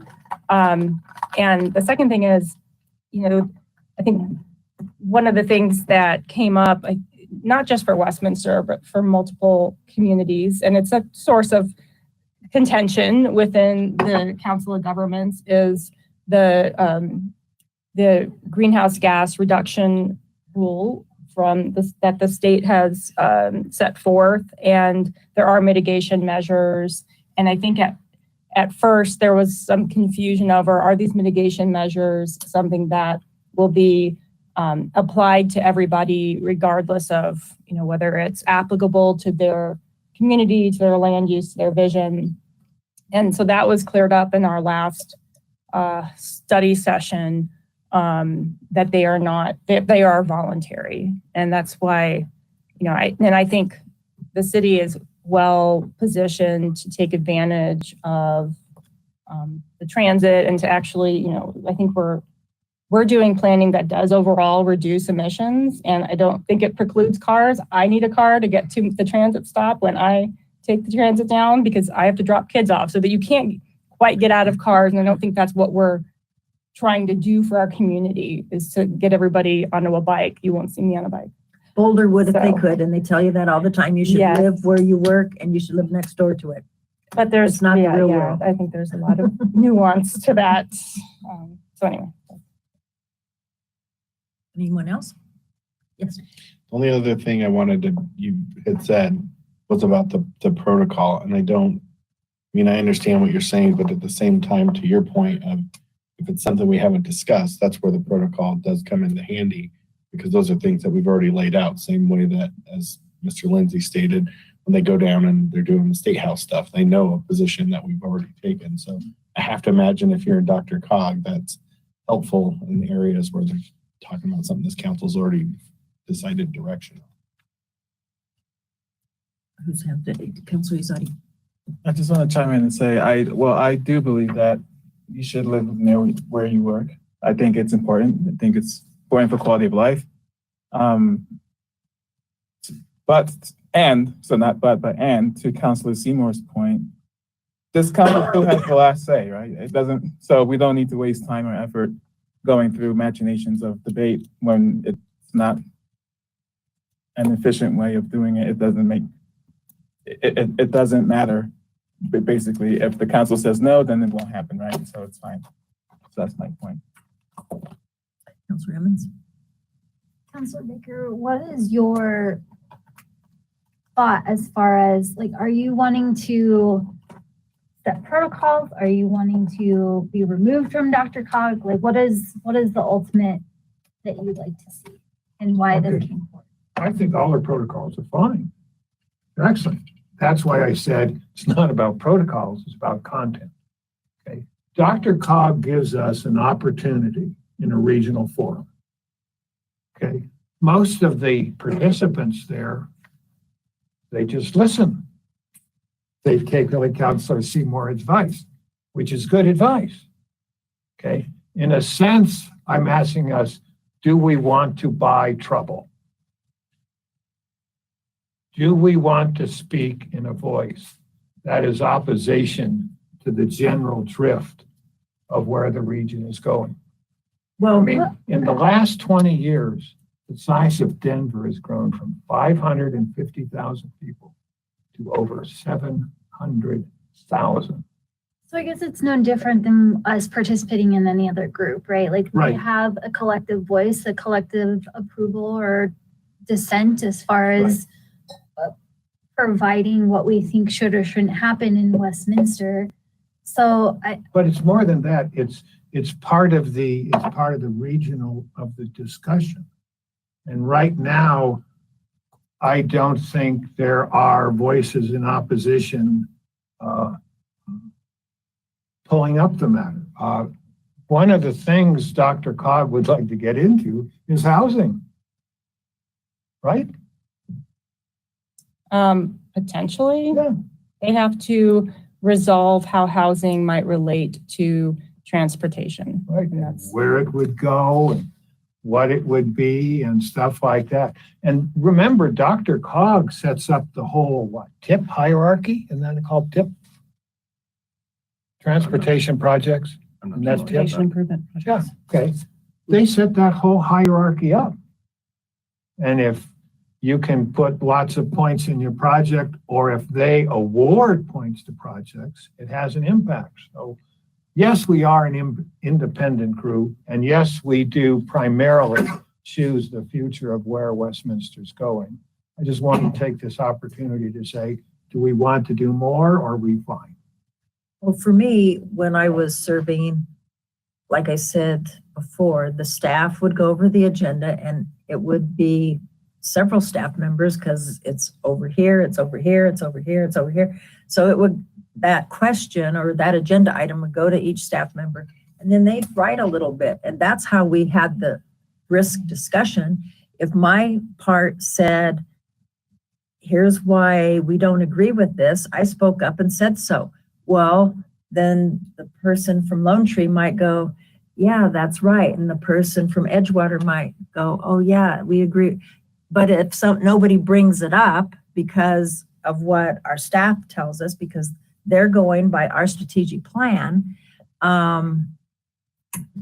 you have to be able to bring it up. But staff usually will tell you, here's why we agree with it, or here's some questions we have, and then I use that as my guide to be able to raise issues.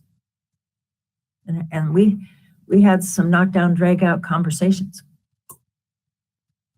So I guess it's who you have at the table to have the conversation, right? Yeah, but they need the guidance from this council what they want to do. And I think that's what we're here to provide, or we should be Or the providing. guidance or the directive or stuff like Yep. that. Based on our strategic But I plan. mean, do you like the concept of activity centers in the Denver region? I'd have to see how it would apply to us specifically, what that plan is. We're very fortunate because we have what, 3 or 4? We have 5 We have the Orchard and we have the Walnut Creek one. downtown, the TOD, Westminster Station, and Orchard. Walnut Creek. Maybe 4. I saw 5 from back there. 9 different lots. Oh, right. Which makes us fortunate because there are other suburban towns that are pretty short. And remember, this is where DRCOG is going to be directing growth.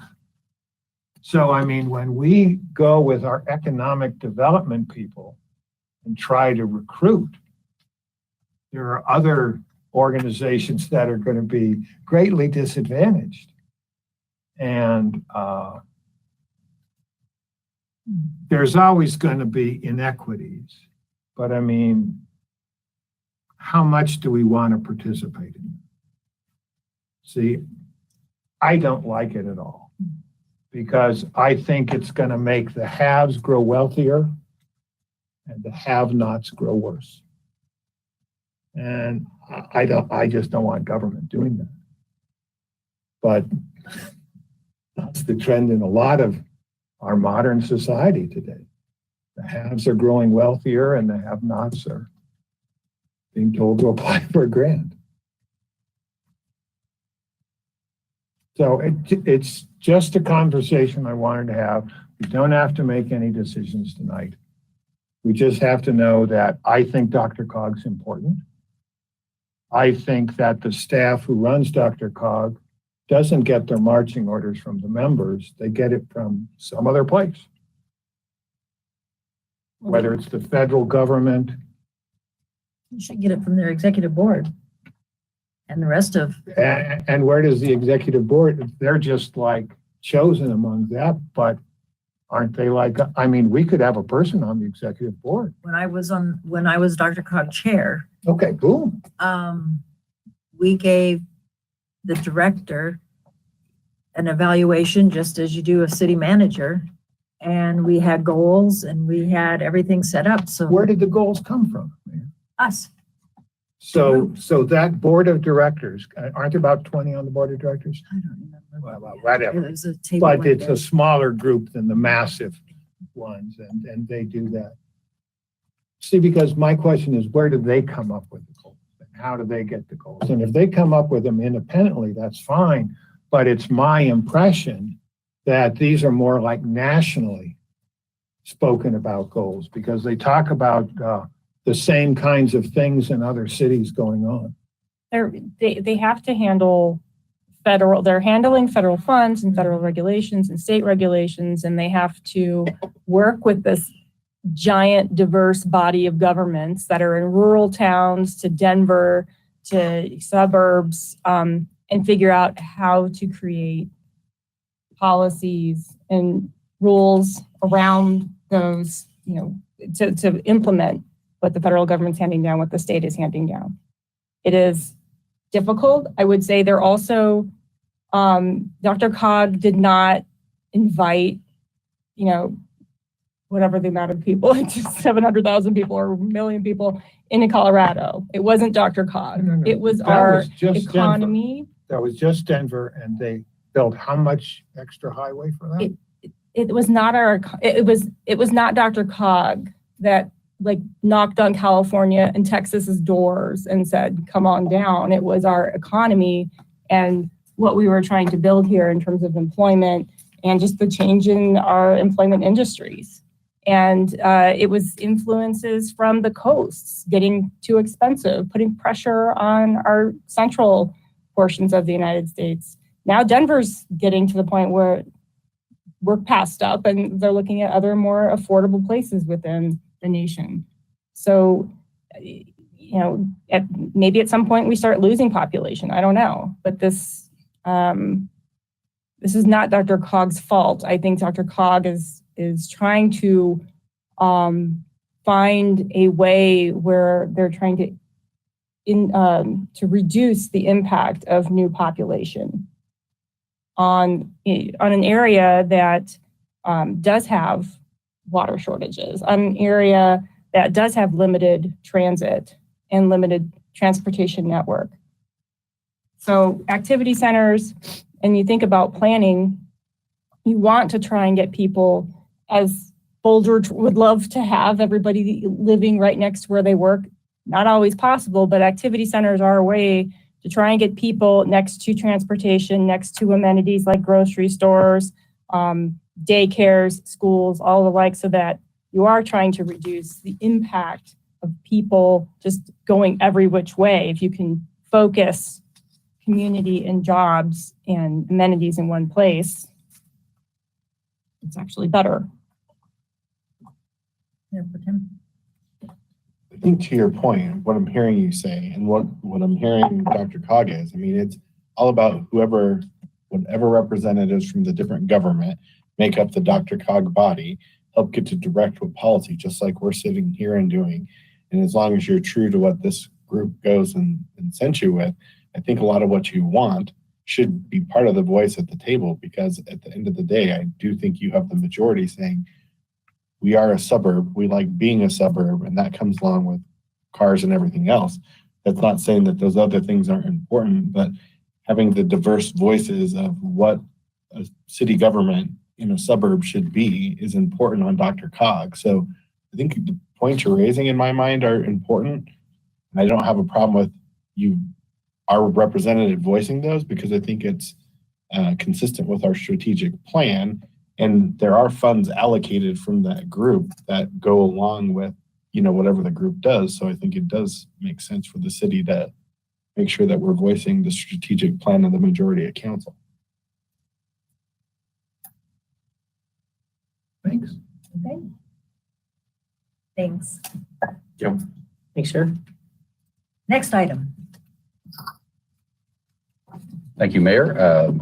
Mayor Pro Tem, City Council, I have some comments tonight to offer on the topic, and then open it up for City Council discussion and direction.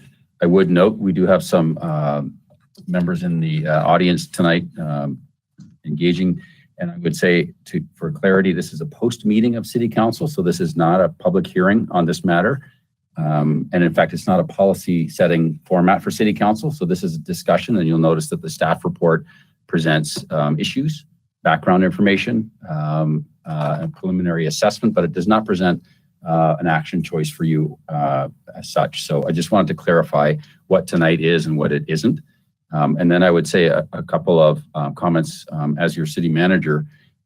You will note that staff, in the case of the application by the applicant for a service level service plan review, the staff, there are two choices in the city's policy and procedures from December 2004. On page 6, section 4, there are two choices. If staff accepts an application for further review, it sets out what happens next. If staff rejects an application for further review, it sets out what happens next. What I'm going to speak to tonight is that staff did neither of those for you. What we present is there were some questions regarding the application and the request to review it. I want to offer that on the balance of interests and to provide key information on the question of whether this development warrants a limited and unique determination, as well as presents a compelling purpose and benefit, and to answer other critical questions from the community and City Council about the proposed service plan. I recommend tonight that you receive my recommendation that staff does in fact receive the application, that we do in fact review its contents, and that we report to City Council in public hearing that would be scheduled for August 22nd on the matter, that would review the results of that service plan review and answer your questions and the community's questions in public hearing. And I emphasize public hearing because I think at the stage that the applicant is at and the level of engagement from the community, even on tonight's staff report, that as your city manager, I recommend that this warrants a public hearing that would be best able to read all this material into the record, have the public see it, have City Council review that in a hearing format, and then make a decision according to the city policy as to whether or not this service plan is accepted. And then the next steps regarding that with respect to the question of whether or not a metro district would be formed for this development. I hope that was clear, and I don't know if my colleague, city attorney, wants to add to that. We do have outside attorney that's advised us on this matter as well here this evening, could answer questions as well as Mr. Frankel. I see your hand going up. If you come on up. Thank you. And welcome. Hi, good to see you all again. We all know how well I speak after a certain time, so I'll do my best. Just a quick clarification. The policy directs a two-step process. The first process is the determination of whether or not you're going to accept the service plan. And that determination is really based on the development and whether or not it meets the unique and limited circumstances standard. And in the policy, there's certain examples given of what constitutes a unique and special project. It's not an exhaustive list of examples, so that's why staff didn't make a recommendation to council in case council thought there were other reasons why it would meet that standard. And so tonight is what we need direction on the policy, or staff needs direction on the policy of whether or not you're going to accept the service plan. So that has to happen tonight. And then if you do, it goes to the hearing on August 22nd. Do you mean accept the application? Yes. Did I say service plan? Well, it's an application for the service plan. Right. To accept the application for review by staff. And so we would review that. So we will not, if this doesn't happen tonight, we will not end up reviewing the service plan submission by this applicant. And that wouldn't provide any information on what they're proposing to do in any public forum. Would you be able to take our questions that we provided you and sort of integrate those into the review? Because that would be helpful. Maybe I'll comment on that. Early today, we received some specific questions from the mayor and from Councilor Namirla on this item. What I'd like to do real quickly, answer the first two from the mayor, which are easily answered. She asked, when did Uplands first approach city staff about this property? It was like November of 2017. Her second question was, when did city staff know Uplands wanted to ask for a metro district? Basically, November 2017, day one. I would pause there because certainly all of Councilor Nurmela's questions, and perhaps even portions of the remaining questions that the mayor had, are exactly what City Manager Andrews said. These are the things that we would consider in our detailed review of the service plan and provide that feedback to council for action in August. I lost the date, August 22nd, I believe, August 22nd. Mayor, have you had other questions here that actually perhaps aren't specific to the Metro District? I'd be happy to answer those, but I think Councilor Namirla again all of your questions are those types of things that we would want to consider.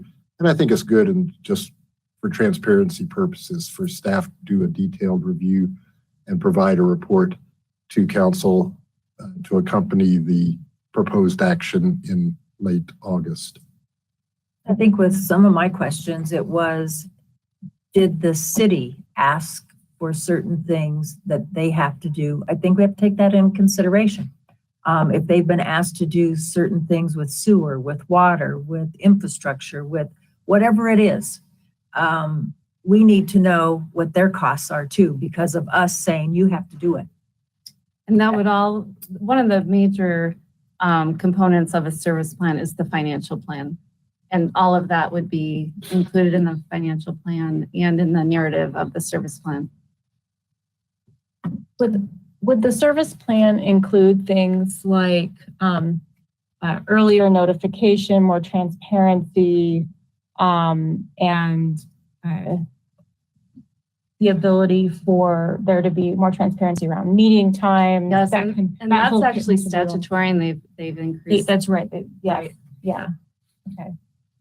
All right. But still, you would be able to make it more restrictive if you wanted to. But it's pretty transparent now with the changes they've made to the statute. For Tim, and then Councilor Baker. My question that I asked before, and I don't know the appropriate place. So if the appropriate place is for it to be part of the hearing, fine. At least I'll get it on record. So my big question or concern with the Metro District is making sure that maybe this is what you were talking about, but is notification to buyers. So if this passes and it goes, one of the big complaints I've heard about Metro Districts is people don't realize that they're buying into one. So both in the front end or resale, I want to make sure that there's something in place that if it passed, that if somebody purchased in that area, that they would know that they're affected and know what the, so that they could do their research and understand the ramifications. Right, and that would be included. Okay. And even an earlier time frame versus when you put earnest money down versus when you're at the table signing some random piece of paper. So when you say more restrictive, is that something that we could dictate something above and beyond what's required in a typical? And we would be able to get some of those options as part of the process. Yes. Great. Look at Countryside, in the people that buy there that are close to Rocky Flats have it in their contracts. That's one of, so being a longtime resident, I know, like, for example, Rocky Flats is a great example where there wasn't honesty with the people who purchased. My parents bought their home. They bought a couple rental properties, and up until recently, they had no recourse, and something changed, and they were actually, all those original homeowners got paid out because federal government had to admit what they were doing. So not that this is the same kind of situation, but I just want to make sure that buyers are protected so that they understand what they're getting into. I think that that's what should be done if this goes forward. Well, the applicant's counsel, special district counsel is here, so I'm sure she's taking notes on notice. But really, the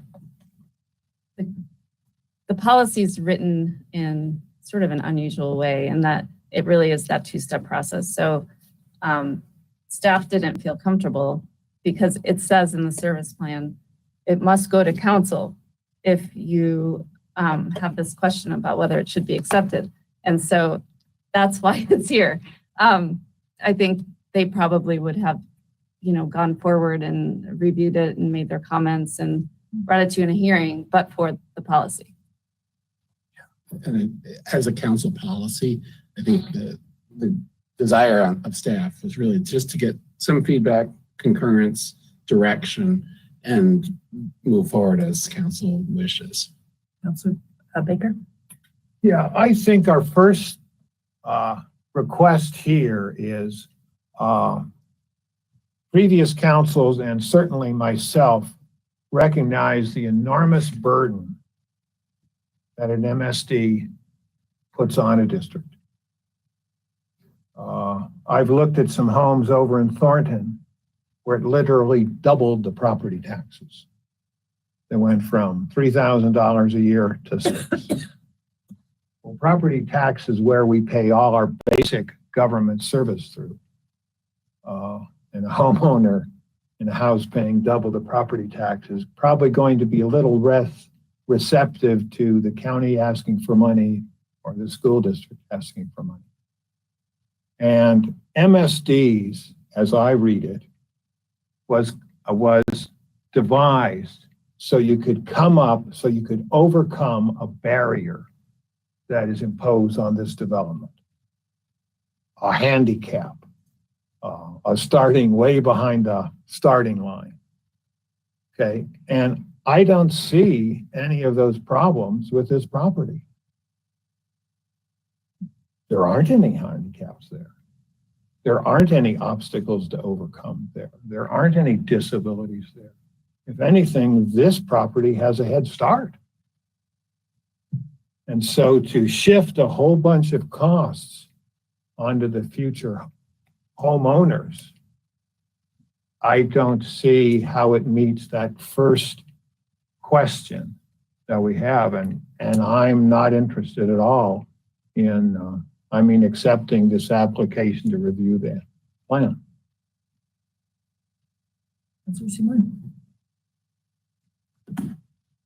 I'm of the mind of asking staff to accept the plan so that we can get real numbers and data and assurances, because without that, we're just throwing darts around the room without a board. So that's my thought.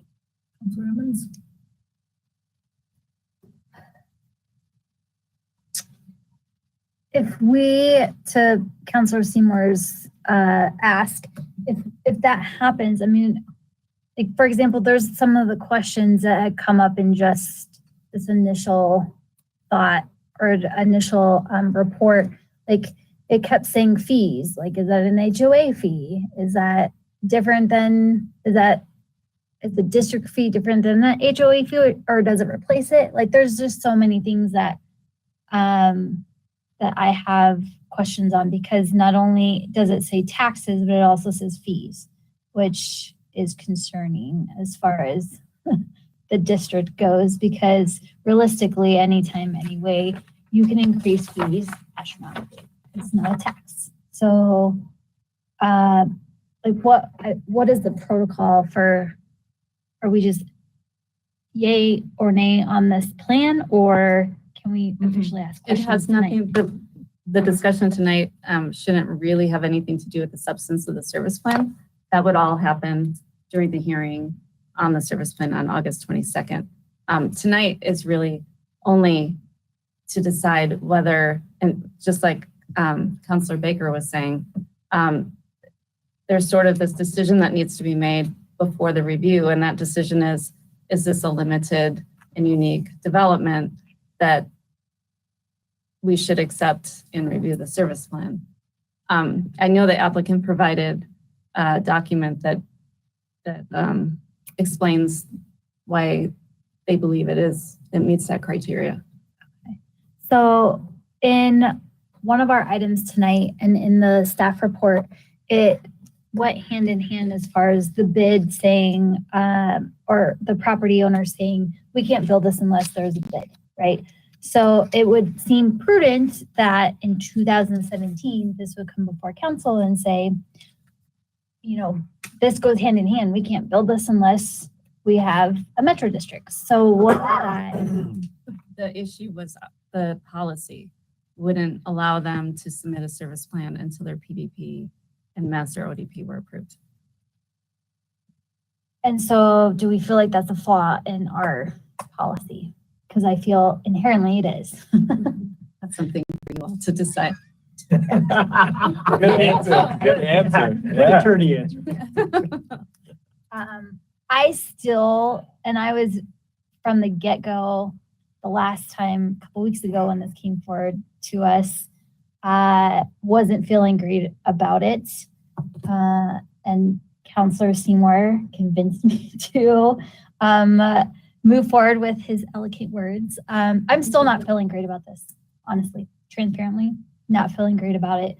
And maybe it's because I don't still know enough about the details of a metro district. but I'm going to put it out there and say, even if I have that information, I don't know if it's going to make me move, just because of all of the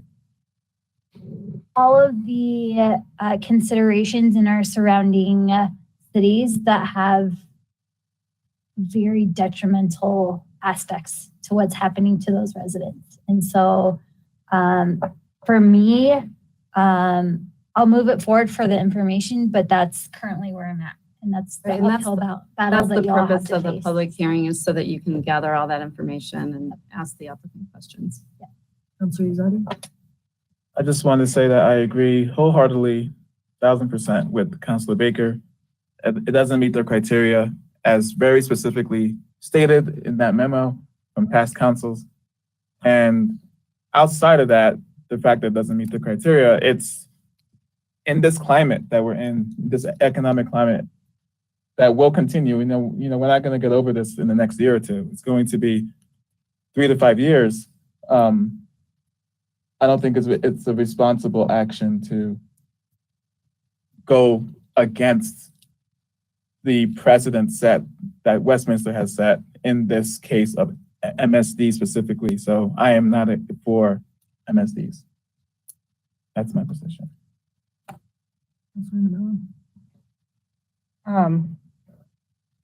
I think it would be helpful to understand what, and that was one of my questions, like what unique, as Councilor Baker put it, disabilities, but there are, we just approved a bid for 50 mills because a developer can't afford to build the infrastructure. So, not to say that I'm like gung-ho for, metro districts all day, all night. And that's why I was questioning, the bid. And, there's clearly some constraints around development in our region. And so for me, some of that uniqueness, it is a project that we've seen in other areas of the city. We've got like Highland Hills, Bradburn. Those are kind of like similar kinds of new urbanist style developments. Somewhat different than, let's say, a Tanglewood or something like that, that just got built. But having an understanding of like how are those financed? What kinds of unique infrastructure constraints or challenges did they have? And just to help us gauge where this project is at. And I think that goes back to the mayor's original question about, like what's needed for infrastructure? What is the city asked that must happen? So that's an input that I think is missing right now for me. I think that it's worthwhile to analyze the application, but that's kind of the line of questioning I have, and it sounds like the mayor shares. There are substantial offsite improvement requirements that were added or were included in the PDP. I'm not sure about the ODP, but the PDP.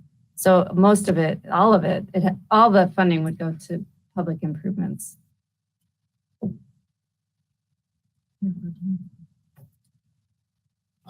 Similar to what Councilor Namella just said, I sit here thinking we just approved something. It's business district, but I mean, it's a tool to use tax dollars in order for the people who are going to serve business there in order to do these improvements so that the business can exist. Otherwise, they couldn't afford it. In this case, it's housing. So, I would like to move forward because I want to hear, and until I hear all the details, I'm not going to say yes or no. Obviously, we've got to have a public hearing and hear all the details of what this entails. But I also understand that we need missing middle housing. We approved this, so I feel like I want to hear exactly what this funding does in order to get those houses there and why otherwise it wouldn't exist, or what it does to that housing. But we talk a lot about affordability. I have to imagine if they have to do these investments without some of these tools, the cost of the housing, if it is going to happen, is going to go up. Whereas I've also heard in these districts, maybe there's tax benefit to the people who buy there because they can potentially write off those taxes. I don't know all the details, but I do want to be able to hear all those things. So for me, move it forward, and hopefully everybody who's at this table on both sides of the discussion come forward with a lot of detail for us, because I think that's what this group is going to want. I am for moving it forward. These people have been working for 5 years, and the city always knew having to go for a metro district. So to me, knowing that and having this developer work for 5 years, it's mind-boggling to me. So yes, somewhere down the road, the policy may need to be changed. But I've watched a parking garage that didn't get built until 4 years ago get 35 mils. So it's what you want to do. And that's an example of what has happened over the years, but there's other examples. So you've got a majority of people that say move forward. Get a chance to persuade my people who disagree. A BID I see vastly different than an MSD. Okay, and really, all we're talking about is what the price of the property sells for. As I view it, in the case of the BID, he wants to sell the property for a lower price up front, and then put the other costs on the back end. That's no different. To me, that's no different, because there's dollar. That's why I said I would have to imagine that the cost of the house goes up if you have to roll in the cost of infrastructure into the price of the home. So to me, I don't see how that's any different, because the difference is this is residential versus commercial. In my mind, it's a different tool, but you're still. And there's where the key lies. 90% of the houses built in our city were built with all the public improvement costs up front. So, and home buyers compare apples to apples. They have no idea they have a tangerine. Absolutely none. And it's not a criticism, it's just an observation. It has to do with the sophistication of the buyer, in my view. And then two, we're talking about grown adults here, sophisticated players in a real estate market. Mayor, these really developers knew all along that we don't allow MSDs. These developers knew all along we had other, what I thought were pretty concrete criteria, and they asked for an exception. Well, I can certainly hear somebody ask for an exception, but you're going to have a reason for the exception. And I don't think there are any reasons at this location. Plus also, just from a practical point of view,